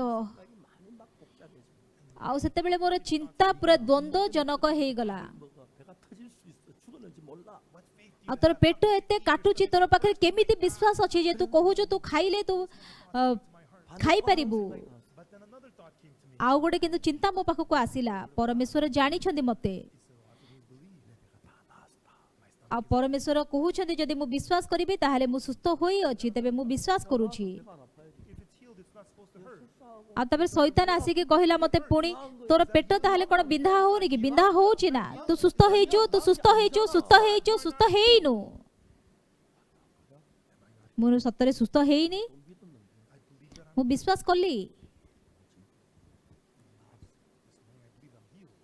आ मु विश्वास करूछि जे मु सुस्थ हेइछि आ तापरे 그래 보니까 배가 아픈데 나았다고 믿어 My stomach hurts, but believe आ मु चिंता करिली आ मोर पेट बिंधा होछि केमिति किंतु मु विश्वास करिपी आ सेते बेलु को मु विश्वास ए विषय चिंता कली आ जेते बेलु को यीशु आमान को भेटु छंती Jesus went to the house of Jairus the ruler. आ यीशु जेते बेलु लाजार रो कन्या से घर को जाउ छंती आ आ जेते बेले जाइरस घर को यीशु जाउ छंती सेते बेलु को जाई के कोन कहू छंती आ समस्त कांदु छंती यीशु कहू छंती ए कन्याटी मरी नाही किंतु बंची छी आ जदि सोईची से पिलाटा ताहले तार बॉडी टेम्परेचर अधिक अछि तार पल्स अछि आ तार निश्वास प्रश्वास चाली छी किंतु वर्तमान ए झेडा निश्वास प्रश्वास नोनी तार देह पूरा ठंडा पड़ी जाई छी आ तार ब्लड प्रेशर भी पूरा कम हे जाई छी किंतु यीशु जेते बेले कहिले से सोईची सेते बेले से झियो बंचुची आमानक दृष्टि रे से मरी जाई छी किंतु यीशुंकर दृष्टि रे से बंची छी हां ताहले एटा ठीक आ मोर हृदय रे देखा जाउची मु बेसी ठीक बोली किंतु मोर रोग अछि बोली किंतु परमेश्वरंकर चक्षु रे मु सुस्थ होई छी आ मु सुस्थ हेई छी सेति भाई बहुत धन्यवाद ईश्वर तापरे आउ थरे मु लंच खाइली आउ थरे पेट काटिला आउ तापर संध्या रे मते जने डिनर पई कि इनवाइट करिथिले आ मते खाइबा पई बेसी भलो लागे आमाने बाहा हिसाला परे बाहरे केवल केते थर आमाने खाइछु 제가 아내가 만든 음식이 참 맛있었어요 आ सेति पई कि मो स्त्रींकर ए जो खाद्य अछि सेटा बहुत स्वादिया 하나 참 끝내줘요 हमर स्त्री केवल रोसेटा बहुत भलरे करि पारंती 자연히 살다 보면 आ सेति पई कि मो स्त्री जोटा रोसे करंती सेटा मते सबठो स्वादिया लागे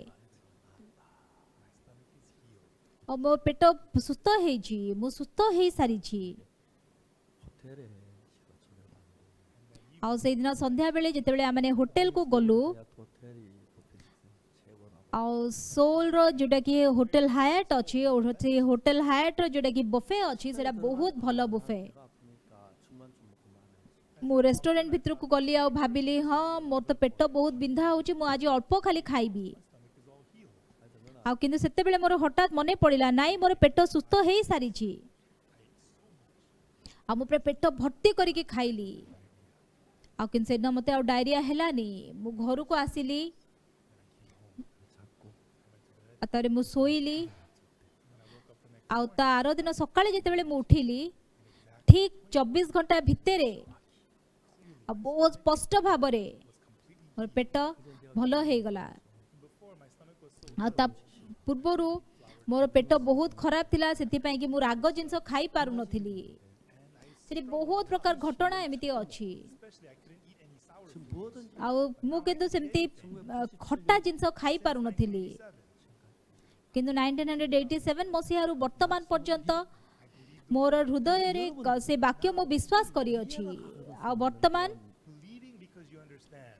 आपण जदि विश्वास करूछंती आपण बुझुछंती बोली ताहाले निजो को विश्वास करूछंती वाक्य को नुहे Understand all the words of Jesus. आपण यीशुंकर वाक्य जदि बा सब बुझी पारिबेनी किंतु ईश्वरंकर वाक्य होची ईश्वरंकर वाक्य That's what gives आपण से वाक्य को विश्वास करंतु 네 안에서 믿는 게 아니고 not believing within your आपण understanding. निजर चिंता भितर रही कि विश्वास करंतुनी किंतु निजर चिंतार बाहर को जाई कि विश्वास करंतु आ सेते बेले आपण ईश्वरक जगत भितर प्रवेश करिवे That is true. एडा होची प्रकृत सत्य आत्मिक जीवन That's what एडा आपण यीशु को विश्वास करिबा and when you're able to do that, जदि आपण एई प्रकार करि परिबे 전화가 then amazing तेबे आपणकर हृदय रे सेठी आश्चर्यमय सत्य परिवर्तन घटिबो 굉장히 많은 사람 이야기 ए विषय द्वारा अनेक लोक माननको मु कहि पारुछि ए विषय रे 달에 수양해야 된다. and that year आ से प्रकार भाबरे सेई वर्ष जुलाई मासरे आमन जेते बेले रिट्रीट हैला आ सेई दिन संध्या रे मु मोर से सुस्थतार साक्ष्य देली many people were there. आ से बहुत लोक माने एकत्रित हेइथिले 명이 병에 나왔다. आ सेई दिन सेई जागा रे ही 250 जन से माने परित्राण पाइले 사람들에게 이야기를 하면서 병에 낫게 참만 낫는 걸 봐.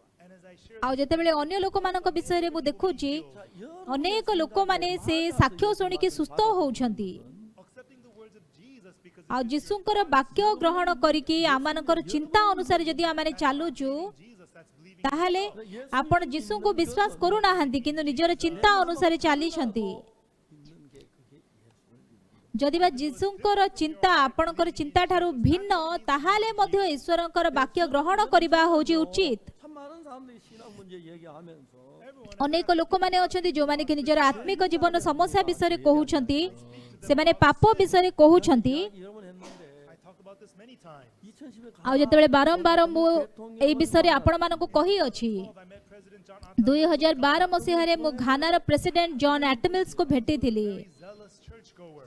आ से बहुत विश्वस्त भाबरे मंडली को जानती आ जेतेबेले मु तांको भेटिली तांकर शरीर बहुत असुस्थ थिला सेति पई चेयर रे से एम्ति डेरी हेकी बसिथिले Ghana, I had met the first lady. 영부인 आ हमर कैंप जेतेबेले होतला घाना रे सेठी मु से फर्स्ट लेडी को भेटिथिली And then through her urging, I went to the president. आ तांकर निवेदन द्वारा मु राष्ट्रपति भवन को जाई कि राष्ट्रपति को भेटिली 가나 노래 두 곡만 부르라 그래. And at that time, आ सेतेबेले आमानकर दुई जण स्वप्नार भौणी माननको नेकी गली आ सेठी दुईटी घानार गीत गाइबा पई कहिथिली I visit presidential 소프라를 palaces. 꼭 우리 합창단 데려서 아우. 음악도 하고 하는데 The choir बेले बेले जेतेबेले को से प्रेसिडेंट मानको मु भेटिबा पई जाए से कयर मानको मु नेकी जाए मो सहित गीत गाइबा पई आ सेई दिन दुई जण सोप्रानो हमर गीत गाइथिले जाईकी the president was reclining in his chair. आ से प्रेसिडेंट तांकर चेयर रे एम्ति आउजी की बसिथिले आ सेतेबेले से तांकर पार्टी फिटेई की से गीत मिसी की तांको संगे गाइले आ तापर म्यूजिक जेतेबेले शेष हे गला आ मु सेतेबेले प्रेसिडेंट कर सामना रे बसिली आ से मते कोन कहिले आ से कहिले आ बहुत दिन हेलानी मोर स्पेशलिस्ट से मते चिकित्सा करूछंती जॉन एटमिल्स आ मोर समान बयस थिला आ से मते कोन कहिले से कहले जदि बा से स्पेशलिस्ट मोर चिकित्सा करूछंती किंतु से रोग धीरे धीरे बढ़िबारे लागिछि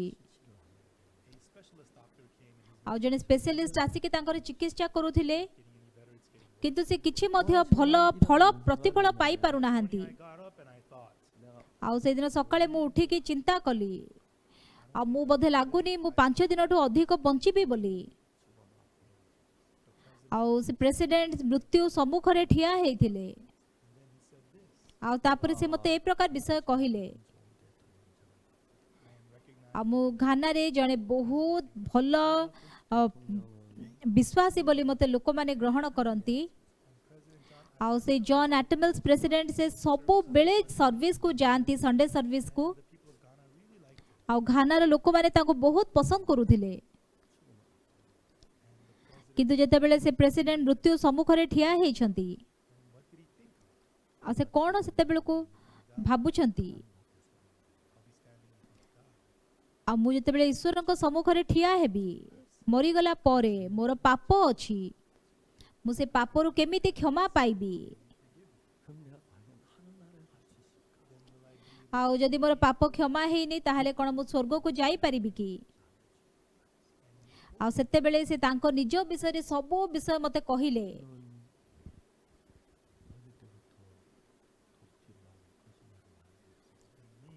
ମୁଁ ସାନ ବେଳଠୁ ବହୁତ ଚୋରି କରିଛି, ବହୁତ ମିଛ କହିଛି ଆଉ ପାପର ସମସ୍ୟା ବିଷୟରେ ଅନେକ ଗୁଡ଼ିଏ ବିଷୟ ମୁଁ ଭାବିଛି। ମୁଁ ସେତେବେଳେ ତାଙ୍କୁ କହିଲି ଆଉ 각각에서 ମହାଶୟ ଆପଣ କେମିତି ଜାଣିଲେ ଯେ ଆପଣ ଜଣେ ପାପୀ? ଆଉ ସେ ପ୍ରେସିଡେଣ୍ଟ ମୋତେ କହିଲେ 내가 죄를 지었으니까 ଆଉ ମୁଁ ଯେହେତୁ କି ପାପ କରିଛି ତାହେଲେ କ'ଣ ମୁଁ ପାପୀ ନୁହେଁ କି? 맞는 것 같습니다. ଆଉ ସେତେବେଳେ ମୁଁ ତାଙ୍କୁ କହିଲି ହଁ ଆପଣ ଠିକ କହୁଛନ୍ତି କିନ୍ତୁ ସେ ପ୍ରକାର ନୁହେଁ। ଆଉ ସିଏ ବହୁତ ଆଶ୍ଚର୍ଯ୍ୟ ହେଇଗଲେ।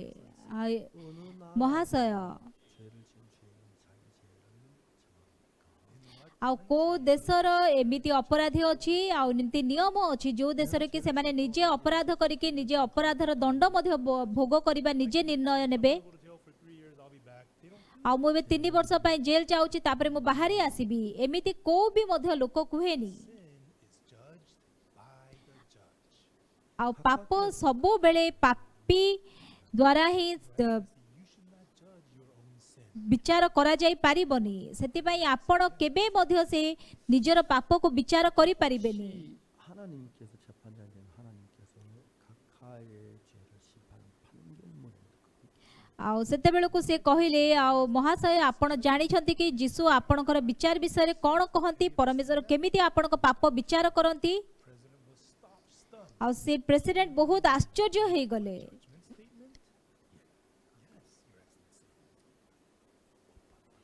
He says he has not seen it. 그게 어디 있느냐고. He asked me, where is it? ଆଉ ତାପରେ ମୁଁ ତାଙ୍କୁ କହିଲି ଆଉ ବାଇବଲରେ ତମର ଯୋଉ ଦଣ୍ଡର ପତ୍ର ଲେଖାଯାଇଛି ତୁମେ ସେଟା ଦେଖିଛ କି? ସେ କହିଲେ ନା ମୁଁ ଦେଖିନି। ମୁଁ କହିଲି ଆପଣ ଦେଖିବାକୁ ଇଚ୍ଛା କରୁଛନ୍ତି? ସେ ମୋତେ କହିଲେ ହଁ ମୋତେ ମୁଁ ଦେଖିବାକୁ ଇଚ୍ଛା କରୁଛି। ମୁଁ ବାଇବଲ ଖୋଲିକି ତାଙ୍କୁ ଦେଖେଇଲି। 3장 23절을 ମୁଁ ରୋମିଓ 3 ପର୍ବ 23 ପଦର ବାକ୍ୟ ଖୋଲିଲି।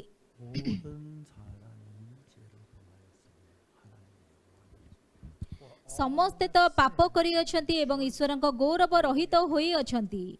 각각 중요한 것은 23절에는 인간이 있고 예수님이 그리고 있습니다. କିନ୍ତୁ ମହାଶୟ ଏଇ 43 ପଦରେ ଦେଖିଲେ ମଣିଷ ସେଠି ଖାଲି ଅଛି, ଈଶ୍ୱର ଯୀଶୁ ନାହାନ୍ତି। 하시자고 예수님 씻기 때문에 ଆଉ ଆମମାନଙ୍କର ପାପ ଆମମାନେ ନିଜେ ଧୋଇ ପାରିବାନି କିନ୍ତୁ ଯୀଶୁ ତାହା ଧୋଇଥାନ୍ତି।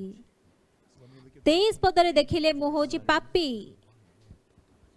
ଆଉ ଈଶ୍ୱରଙ୍କ ଗୌରବ ରହିତ ହୋଇଅଛନ୍ତି ସେମାନେ।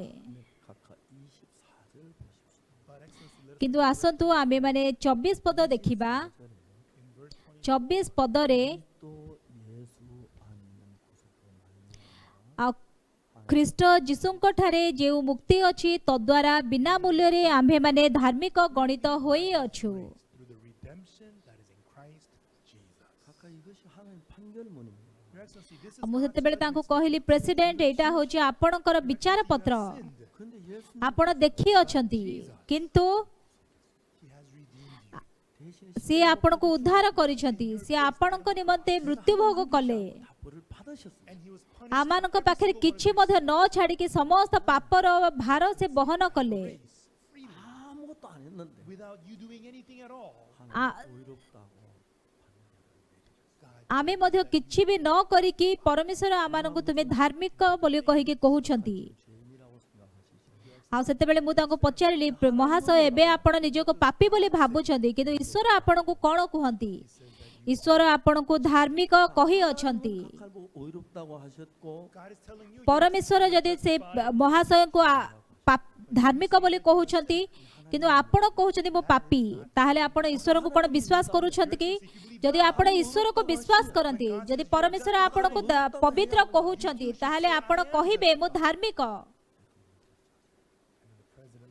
ଆଉ ସେ ପ୍ରେସିଡେଣ୍ଟ ବହୁତ ଭଲ ଭାବରେ ସେ ବାକ୍ୟ ଦେଖିଲେ, ହଁ ଏଇଟା ଠିକ। 의롭다고 하시면 if God says that I'm ଯଦି justified, ପରମେଶ୍ୱର ମତେ କହୁଛନ୍ତି ମୁଁ ହଉଛି ଧାର୍ମିକ, righteous. ତେବେ ମୁଁ ହଉଛି ଧାର୍ମିକ। 죄인이지만 In my thoughts, I'm a sinner. ମୋ ଚିନ୍ତାରେ ମୁଁ ଜଣେ ପାପୀ। 냄새가 나지만 In the eyes of Martha Mary, ଆଉ Lazarus ମରିୟମ is ଦେଖିଲେ dead and ଯୀଶୁ stinking. ମରିକି 4 ଦିନ ହେଇଗଲାଣି, ଗନ୍ଧ ହଉଛି, But if Jesus କିନ୍ତୁ says ଯୀଶୁ he ଯଦି lives, then ବଞ୍ଚେଇବେ that ତାହେଲେ ସେ will ବଞ୍ଚିବ। even though it looks like he's ମୋ not gonna ଦୃଷ୍ଟିରେ live, ତାହା but ହେଇପାରିବନି। 지었고 in my eyes, ମୁଁ I commit ନିଜକୁ sin. ଦେଖିଲେ ମୁଁ ପାପ କରିଛି। And it looks like that I'm a sinner. ଆଉ ଯଦି ବା ମୁଁ ଜଣେ ପାପୀ କିନ୍ତୁ ଯଦି ପରମେଶ୍ୱର ମତେ ଧାର୍ମିକ କୁହନ୍ତି Means I am without sin. 자, 나는 ତାହେଲେ ମୋର ପାପ ନାହିଁ। Say I'm a sinner. ମୁଁ କହୁଛି ମୁଁ ପାପୀ God says I'm କିନ୍ତୁ justified. ପରମେଶ୍ୱର ମତେ ଧାର୍ମିକ କହୁଛନ୍ତି, 말씀이 옳습니다. ତାହେଲେ କାହାର କଥା ଠିକ? ମୋର କଥା ନା ଯୀଶୁଙ୍କର କଥା ଠିକ? କିନ୍ତୁ ସବୁଠୁ ଦୁଃଖର ବିଷୟ କ'ଣ? ଅନେକ ଲୋକମାନେ କୁହନ୍ତି They know Jesus, right, and justified us. ଆଉ ସେମାନେ ଜାଣିଛନ୍ତି ଯୀଶୁ ଆମମାନଙ୍କୁ ଧାର୍ମିକ କରିଅଛନ୍ତି, ପବିତ୍ର କରିଅଛନ୍ତି। 왜? କାହିଁକି? କାହିଁକି ନା ସେମାନେ ପାପ କରୁଛନ୍ତି ସେଥିପାଇଁ। ଆଉ ସେ ପାପ କରିଥିବାରୁ ସେ ହେଉଛନ୍ତି ପାପୀ, ସେଟା ସତ। 그렇기 때문에 의롭다. 그것도 맞습니다. But because Jesus ଆଉ ଯୀଶୁ ଆମମାନଙ୍କର ପାପ ଧୋଇଥିବାରୁ ଆମେମାନେ ଧାର୍ମିକ, ସେଇଟା ମଧ୍ୟ ସତ। 밖에 죽으셨고 Jesus was crucified. ଆମେ ପାପୀ ଥିଲୁ କିନ୍ତୁ ଯୀଶୁ ଆମମାନଙ୍କର ପାପ ନିମନ୍ତେ କ୍ରୁଶରେ କ୍ରୁଶାର୍ପିତ ହେଲେ, ଆମମାନଙ୍କୁ ଧାର୍ମିକ ଗଣିତ କଲେ, ଆମମାନଙ୍କୁ ଧାର୍ମିକ କଲେ। କିନ୍ତୁ ଅନେକ ଲୋକମାନେ ବର୍ତ୍ତମାନ ସେମାନେ କହନ୍ତି ଯୀଶୁ ଆମମାନଙ୍କ ନିମନ୍ତେ କ୍ରୁଶରେ କ୍ରୁଶାର୍ପିତ ହେଲେ ଏବଂ ଆମେ ଧାର୍ମିକ ଗଣିତ ହୋଇଅଛୁ, କିନ୍ତୁ ସେମାନେ ନିଜକୁ ପାପୀ ବୋଲି ପୁଣି କୁହନ୍ତି। ଆଉ ସେ ପ୍ରେସିଡେଣ୍ଟ ବହୁତ ଆଶ୍ଚର୍ଯ୍ୟ ହେଇଗଲେ। ମହାଶୟ, ମୁଁ ବାଇବଲର ଆଉ ଗୋଟେ ବାକ୍ୟ ଦେଖେଇବି। ରୋମିଓ 4 ପର୍ବ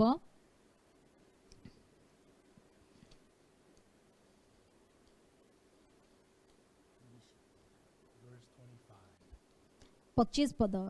예수는 우리의 범죄함을 알려주시게 되고 또 의롭다 하시니 ସେହି ଯୀଶୁ ଆମ୍ଭମାନଙ୍କ ଅପରାଧ ନିମନ୍ତେ ସମର୍ପିତ ହେଲେ, ପୁଣି ଆମ୍ଭମାନେ ଧାର୍ମିକ ଗଣିତ ହେବା ନିମନ୍ତେ ସେ ଉତ୍ଥାପିତ ହେଲେ। ଯୀଶୁ ଯେତେବେଳେ ଉତ୍ଥାପିତ ହେଉଛନ୍ତି ସେତେବେଳେ ଆପଣଙ୍କର ପାପ ଧୌତ ହୋଇଅଛି। ଆଉ ତାଙ୍କ ହାତରେ ସେ ଚିହ୍ନ ଦେଖାଉଛନ୍ତି, ତାଙ୍କର କଣ୍ଟା ମୁକୁଟର ଚିହ୍ନ ଦେଖାଉଛନ୍ତି, ତାଙ୍କର ବକ୍ଷସ୍ଥଳର କ୍ଷତ ସେ ଦେଖାଉଛନ୍ତି। ଆଉ ଏଇଟା ହଉଛି ଚିହ୍ନ ଯେ ତୁମର ପାପ କ୍ଷମା ହୋଇଅଛି, ତୁମେ ଧାର୍ମିକ। କିନ୍ତୁ ବର୍ତ୍ତମାନ ଜଗତରେ ଅନେକ ଲୋକମାନେ ରହୁଛନ୍ତି ଏବଂ ସେମାନେ କହୁଛନ୍ତି ଆମେ ପାପ କରୁଛୁ ସେଥିପାଇଁ ଆମେ ପାପୀ। ସେମାନେ ଯୀଶୁଙ୍କର ସେ ହୃଦୟ ଠାରୁ ଭିନ୍ନ ଅଟନ୍ତି। ଆଉ ସେ ପ୍ରେସିଡେଣ୍ଟ ବହୁତ ଆଶ୍ଚର୍ଯ୍ୟ ହେଇଗଲେ। ଆଉ ମୁଁ ତାଙ୍କୁ ଆଉ ଗୋଟେ କଥା କହିଲି। ଆଉ ମୁଁ ପ୍ରଥମ କରନ୍ତୀୟ 6 ପର୍ବ ପଢିଲି 10 ପଦ। 도적이나 탐망하나 술 취하거나 불욕하는 기도하는 자들은 Nor thieves, nor covetous, nor drunkards, nor revilers, nor extortioners shall inherit the kingdom of God. Such people can, ଏହି ପ୍ରକାର ଲୋକମାନେ ସ୍ୱର୍ଗ ରାଜ୍ୟରେ ପ୍ରବେଶ କରିପାରିବେନି କାହିଁକି ନା ସେମାନେ ପାପୀ। but in verse କିନ୍ତୁ 11 ପଦ ଯଦି ଆପଣ ଦେଖିବେ, ଆଉ ତୁମମାନଙ୍କ ମଧ୍ୟରୁ କେହି କେହି ଏହି ପ୍ରକାର ଥିଲ, 주 예수 그때 이런가 보다. କିନ୍ତୁ ପ୍ରଭୁ ଯୀଶୁ ଖ୍ରୀଷ୍ଟଙ୍କ ନାମରେ ଓ ଆମ୍ଭମାନଙ୍କ ଈଶ୍ୱରଙ୍କ ଆତ୍ମାଙ୍କ ଦ୍ୱାରା 죄를 지었는데 ତୁମେମାନେ ଧୌତ ହୋଇଅଛ। ଯଦି ବି ଆପଣ ଏମିତି ପାପ କରୁଛନ୍ତି କିନ୍ତୁ ହେଲେ ବି ଆପଣ ଧୌତ ହୋଇଅଛନ୍ତି 의롭다 하시면 얻어. ଏବଂ ପବିତ୍ରୀକୃତ ହୋଇଅଛନ୍ତି ଏବଂ ଧାର୍ମିକ ଗଣିତ ହୋଇଅଛନ୍ତି। ଆଉ ବାକ୍ୟରେ ସେମିତି ଲେଖାଯାଏ ଯେ ଯଦି ବା ଆପଣ ପାପ କରିଛନ୍ତି ସେ ପାପ କ୍ଷମା ହୋଇଛି ଯୀଶୁଙ୍କ ରକ୍ତ ଦ୍ୱାରା। 넌 의로워. ଆଉ ସିଦ୍ଧ ଭାବରେ ଆପଣ ମାନେ ପବିତ୍ର ଧାର୍ମିକ ହୋଇ ଅଛନ୍ତି ତାହେଲେ ଆପଣ ପାପୀ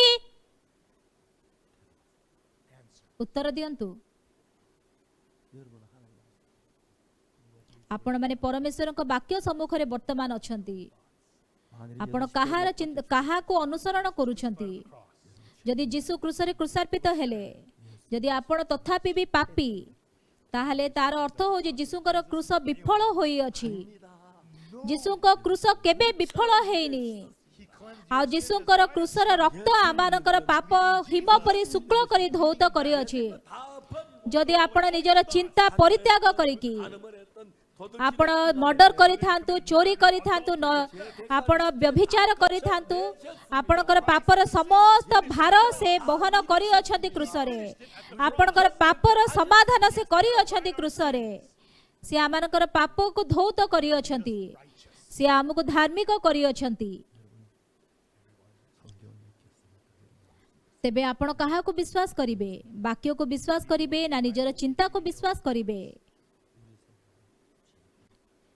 ଆମମାନଙ୍କର ଚିନ୍ତାରେ ଆମେ ପାପୀ ଦେଖାଯାଉଛୁ କାହିଁକିନା ଆମେ ପାପ କରିଛୁ କିନ୍ତୁ ଈଶ୍ୱର ସେ ହେଉଛନ୍ତି ବିଚାରକର୍ତ୍ତା ତୁମେ ପାପ କରିଛ କିନ୍ତୁ ତୁମର ପାପ ଧୌତ ହୋଇଅଛି ତୁମେ ଧାର୍ମିକ ହେଇଛ ପବିତ୍ର ହେଇଛ ଯୀଶୁ ଖ୍ରୀଷ୍ଟଙ୍କର ରକ୍ତ ଦ୍ୱାରା ଆପଣ ବିଶ୍ୱାସ କରୁଛନ୍ତି କି ବିଶ୍ୱାସ କରୁଛନ୍ତି ବିଶ୍ୱାସ କରୁଛନ୍ତି 믿니까? ତାହେଲେ ଆପଣ ପାପୀ 여러분 죄인이라면 ଯଦି ଆପଣ ପାପୀ 대신 못 씻었다니 ତାର ଅର୍ଥ ହେଉଛି ଯୀଶୁ କ୍ରୁଶରେ ମୋର ପାପ ଧୋଇ ନାହାନ୍ତି 내 죄를 살고 십자가에 못 박혔는데 못 씻으면 실패한 거죠. ଆଉ ଯଦି କ୍ରୁଶରେ କ୍ରୁଶାର୍ପିତ ହେଲେ ଏବଂ ମୋର ପାପ ସେ କ୍ଷମା କରିପାରୁ ନାହାନ୍ତି ତାହେଲେ କ୍ରୁଶ ବିଫଳ ହେଇଛି ଅନେକ ଲୋକମାନେ ଶୈତାନ ଦ୍ୱାରା ଠକି ହେଉଛନ୍ତି ନାଇଁ ଯୀଶୁ ଆମର ସମସ୍ତ ପାପ କ୍ଷମା କରିଅଛନ୍ତି ବାଇବଲ ସେଇ ପ୍ରକାର କହିଥାଏ ଆଉ ମୁଁ ଯେତେବେଳେ ବାଇବଲକୁ ବିଶ୍ୱାସ କରୁଛି ଆଉ ସେତେବେଳେ ମୋର ପେଟ ସୁସ୍ଥ ହେଇଗଲା ଆଉ ମୋର ଓଜନ ବଢିଲା ମତେ ଏବେ ଡର ଲାଗୁଛି କାଳେ ମୁଁ ବେଶୀ ମୋଟା ହେଇଯିବି କିନ୍ତୁ ଈଶ୍ୱର ଆଉ ମୋର ଚିନ୍ତା ପରିବର୍ତ୍ତେ ମତେ ତାଙ୍କର ପ୍ରତିଜ୍ଞାକୁ ବିଶ୍ୱାସ କରାଇଲେ 믿는 거지 예수 믿는 게 아니에요. ଆପଣଙ୍କ ଚିନ୍ତାରେ ମେଳ ଖାଉଥିବା ବିଷୟ ଯଦି ଆପଣ ବିଶ୍ୱାସ କରୁଛନ୍ତି ଆପଣ ନିଜକୁ ବିଶ୍ୱାସ କରୁଛନ୍ତି ଈଶ୍ୱରଙ୍କୁ ନୁହେଁ 하나님 말씀을 받아들여 ଆପଣଙ୍କର ଚିନ୍ତାରେ ସେ ବାକ୍ୟ ମ୍ୟାଚ୍ କରୁଥିବା ଥାଉ କିମ୍ବା ନାହିଁ ଯଦି ଆପଣ ଈଶ୍ୱରଙ୍କର ବାକ୍ୟ ଗ୍ରହଣ କରୁଛନ୍ତି ଅନେକ ଲୋକମାନେ କହୁଛନ୍ତି ଯୀଶୁ ମରିଗଲେ ମୋର ପାପ ନିମନ୍ତେ ତାପରେ ସେମାନେ ନିଜକୁ ପାପୀ କହୁଛନ୍ତି କାହିଁକି ସେମିତି କହୁଛନ୍ତି ଯଦି ବା ଯୀଶୁ ତାଙ୍କର ପାପ ଧୋଇ ଦେଇଛନ୍ତି କିନ୍ତୁ ସେମାନେ ପାପ କରିଲେ ମୁଁ ହସେ ତାହେଲେ ସେଇ ପାପ କ'ଣ କ୍ଷମା ହେଇନି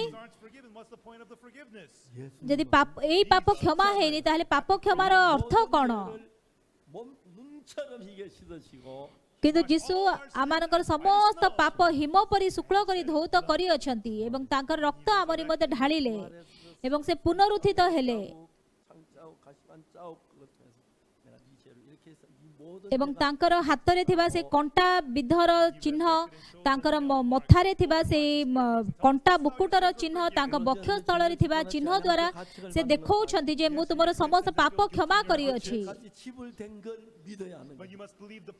ଆପଣ ବିଶ୍ୱାସ କରିବା ଆବଶ୍ୟକ ଯେ ଆପଣଙ୍କର ଯାହା ବି ପାପର ବେତନ ଅଛି ତାହା ଯୀଶୁ ପରିଶୋଧ କରିଅଛନ୍ତି ଆଉ ସେତେବେଳେ ଆପଣଙ୍କର ହୃଦୟ ଯୀଶୁଙ୍କର ହୃଦୟ ସହିତ ଏକ ହେଇଯିବ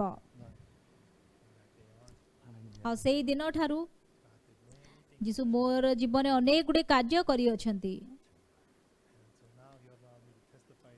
사랑하는 여러분 ଆଉ ବର୍ତ୍ତମାନ କେବଳ ଆପଣ ଏଇ ବିଷୟରେ ସାକ୍ଷ୍ୟ ଦେଇପାରିବେ ପରମେଶ୍ୱର ଯୀଶୁ ଆପଣଙ୍କୁ ପ୍ରେମ କରନ୍ତି 대충 한 게 ସିଏ କେବଳ ଖାଲି ଗୋଟେ ଦେଖାଣିଆ ଭାବରେ ସିଏ କୃଷାର୍ପିତ ହେଇନାହାନ୍ତି 깨끗하게 ଯଦି ଏତିକି ଟିକେ ବି ଆପଣଙ୍କର ପାପ ଅଛି ତାହା ହିମ ପରି ଶୁକ୍ଳ କରି ସେ ଧୌତ କରିଅଛନ୍ତି ଆପଣ ପାପୀ ନୁହନ୍ତି ଆପଣ ଧାର୍ମିକ ସେ ଆପଣଙ୍କୁ ପବିତ୍ର କରିଅଛନ୍ତି ସେ ଆପଣଙ୍କୁ ସୂଚି କରିଅଛନ୍ତି ବାଇବଲ ସେଇ ପ୍ରକାର କହୁଛି ଆମେନ୍ ନିଜକୁ ବିଶ୍ୱାସ କରନ୍ତୁନି ଶୈତାନ ଦ୍ୱାରା ଠକି ହୁଅନ୍ତୁନି ବାଇବଲର ବାକ୍ୟ ବିଶ୍ୱାସ କରନ୍ତୁ घानार प्रेसिडेंट कहिले आ तांकर मुखरे आमे शांति देखि पारिलु मो धौत होई अछि मो पवित्र मो धार्मिक जीसुक हेतु से बहुत खुशी होथिले तापरे अनेक समय मु तांको भेटिची आ आमे जतेबेले फेरी आसिलु तापरे से कहले मु टिके रेस्ट नेबी तापर से तांकर फर्स्ट लेडी को डाकिले आ तांकर जे कि तांकर पर्सनल डॉक्टर थिले से तांको बेड रे सुआई देले तापरे आमने आईवाईएफ सेंटर को फेरी आसिलु आ तापरे हमर इवेंट आमने कंटिन्यू कलु 4 घंटा परे मु गोटे फोन कॉल रिसीव कली से फर्स्ट प्रेसिडेंट फोन करथिले बहुत शांत स्वर रे से कहिले आ प्रेसिडेंट से अनंत कालीन निमंते निद्रित होई अछंती वर्तमान परमेश्वर द्वारा से आह्वान प्राप्त हेले परित्राण पाइबार 4 घंटा परे परमेश्वर धन्यवाद घानार प्रेसिडेंट जॉन एटमिल्स तांकर आत्मा को उद्धार करबा निमंते परमेश्वर तांक पाखु को मते पठेइले आ गोटे वर्ष पर जेतेबेले मु घाना को गली से समान समय रे सेठी से कैंप थिला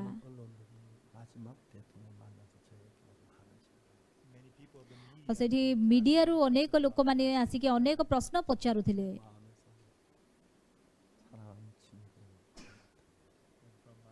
आ सेतेबेले मोर हृदय रे ईश्वरंकर प्रेममय संतान जॉन एटमिल्स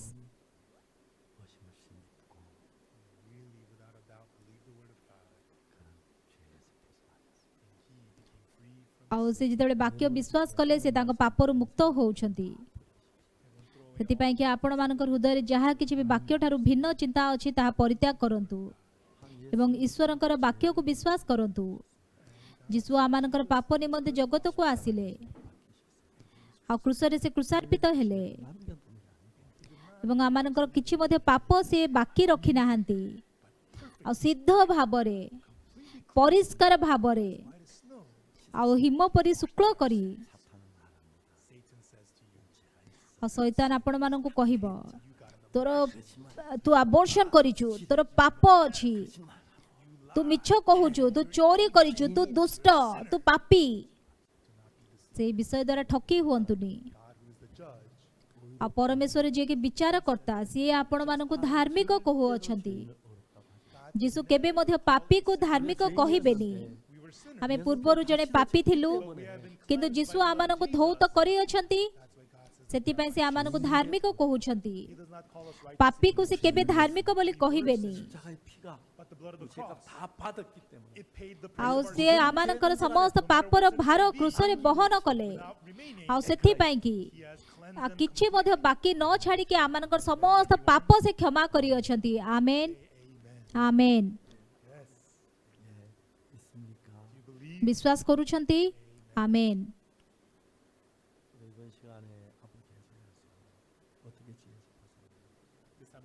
आउ एई थरक आमे माने सुनिबा केमिति आमे पापरु मुक्त हेबा केमिति ईश्वरंकर निकटवर्ती हेबा आमे माने से विषय रे एई थरक सुनिबा परमेश्वरंक अनुग्रह द्वारा आपण माने निज द्वारा ठकी हुअंतुनी किंतु परमेश्वरंकर अनुग्रह द्वारा निजको निजर चिंता को विश्वास न करी कि ईश्वरंकर वाक्य निज हृदय रे ग्रहण करंतु आ सेते बेले यीशुंकर हृदय आपणकर हृदय रे वास करिवे जीशुंकर प्रेम आपणकर हृदय रे रहिबो जीशुंकर ज्ञान आपणकर पाखे रे रहिबो एवं आपण परिवर्तित हेबा को आरंभ करिवे मो परित्राण पाई सारिबा परे मोर जीवन परिवर्तित हेबा को आरंभ होला आ सेथि पई कि अनेक लोक मानको ईश्वरंकर एही प्रेम विषय रे मु जणै पारुची आसंतु प्रार्थना करिबा हमनकर पवित्र पिता परमेश्वर धन्यवाद आ कंटिन्यूअसली शैतान आमानकु पापी बोली कहे ठकी देई थाए किंतु सिद्ध भाबरे परमेश्वर जीसुक द्वारा आमानकर पाप क्षमा करी अछंती आमाने जेपरि कि शैतान द्वारा ठकी न हबो ଆଉ ଯୀଶୁ ଆମମାନଙ୍କର ସମସ୍ତ ପାପ କ୍ଷମା କରିଅଛନ୍ତି 예수님과 ଏବଂ ଯେପରିକି ଏହି ଅନୁଗ୍ରହ ସମସ୍ତଙ୍କ ଉପରେ ବର୍ତ୍ତିବ ଆଉ ସେଇ ପ୍ରକାର ତୁମେ ଆମମାନଙ୍କୁ କଢ଼େଇ ନିଅ ଆଉ ଏହି ପ୍ରକାର ଆଶୀର୍ବାଦ ତୁମେ ଆମମାନଙ୍କୁ ଦିଅ ବୋଲି ତୁମ ନିକଟ ନିବେଦନ କରି ଏହି ପ୍ରାର୍ଥନା ଯୀଶୁଙ୍କ ନାମରେ ମାଗୁଛି ଆମେନ୍ ଧନ୍ୟବାଦ ସମସ୍ତଙ୍କୁ।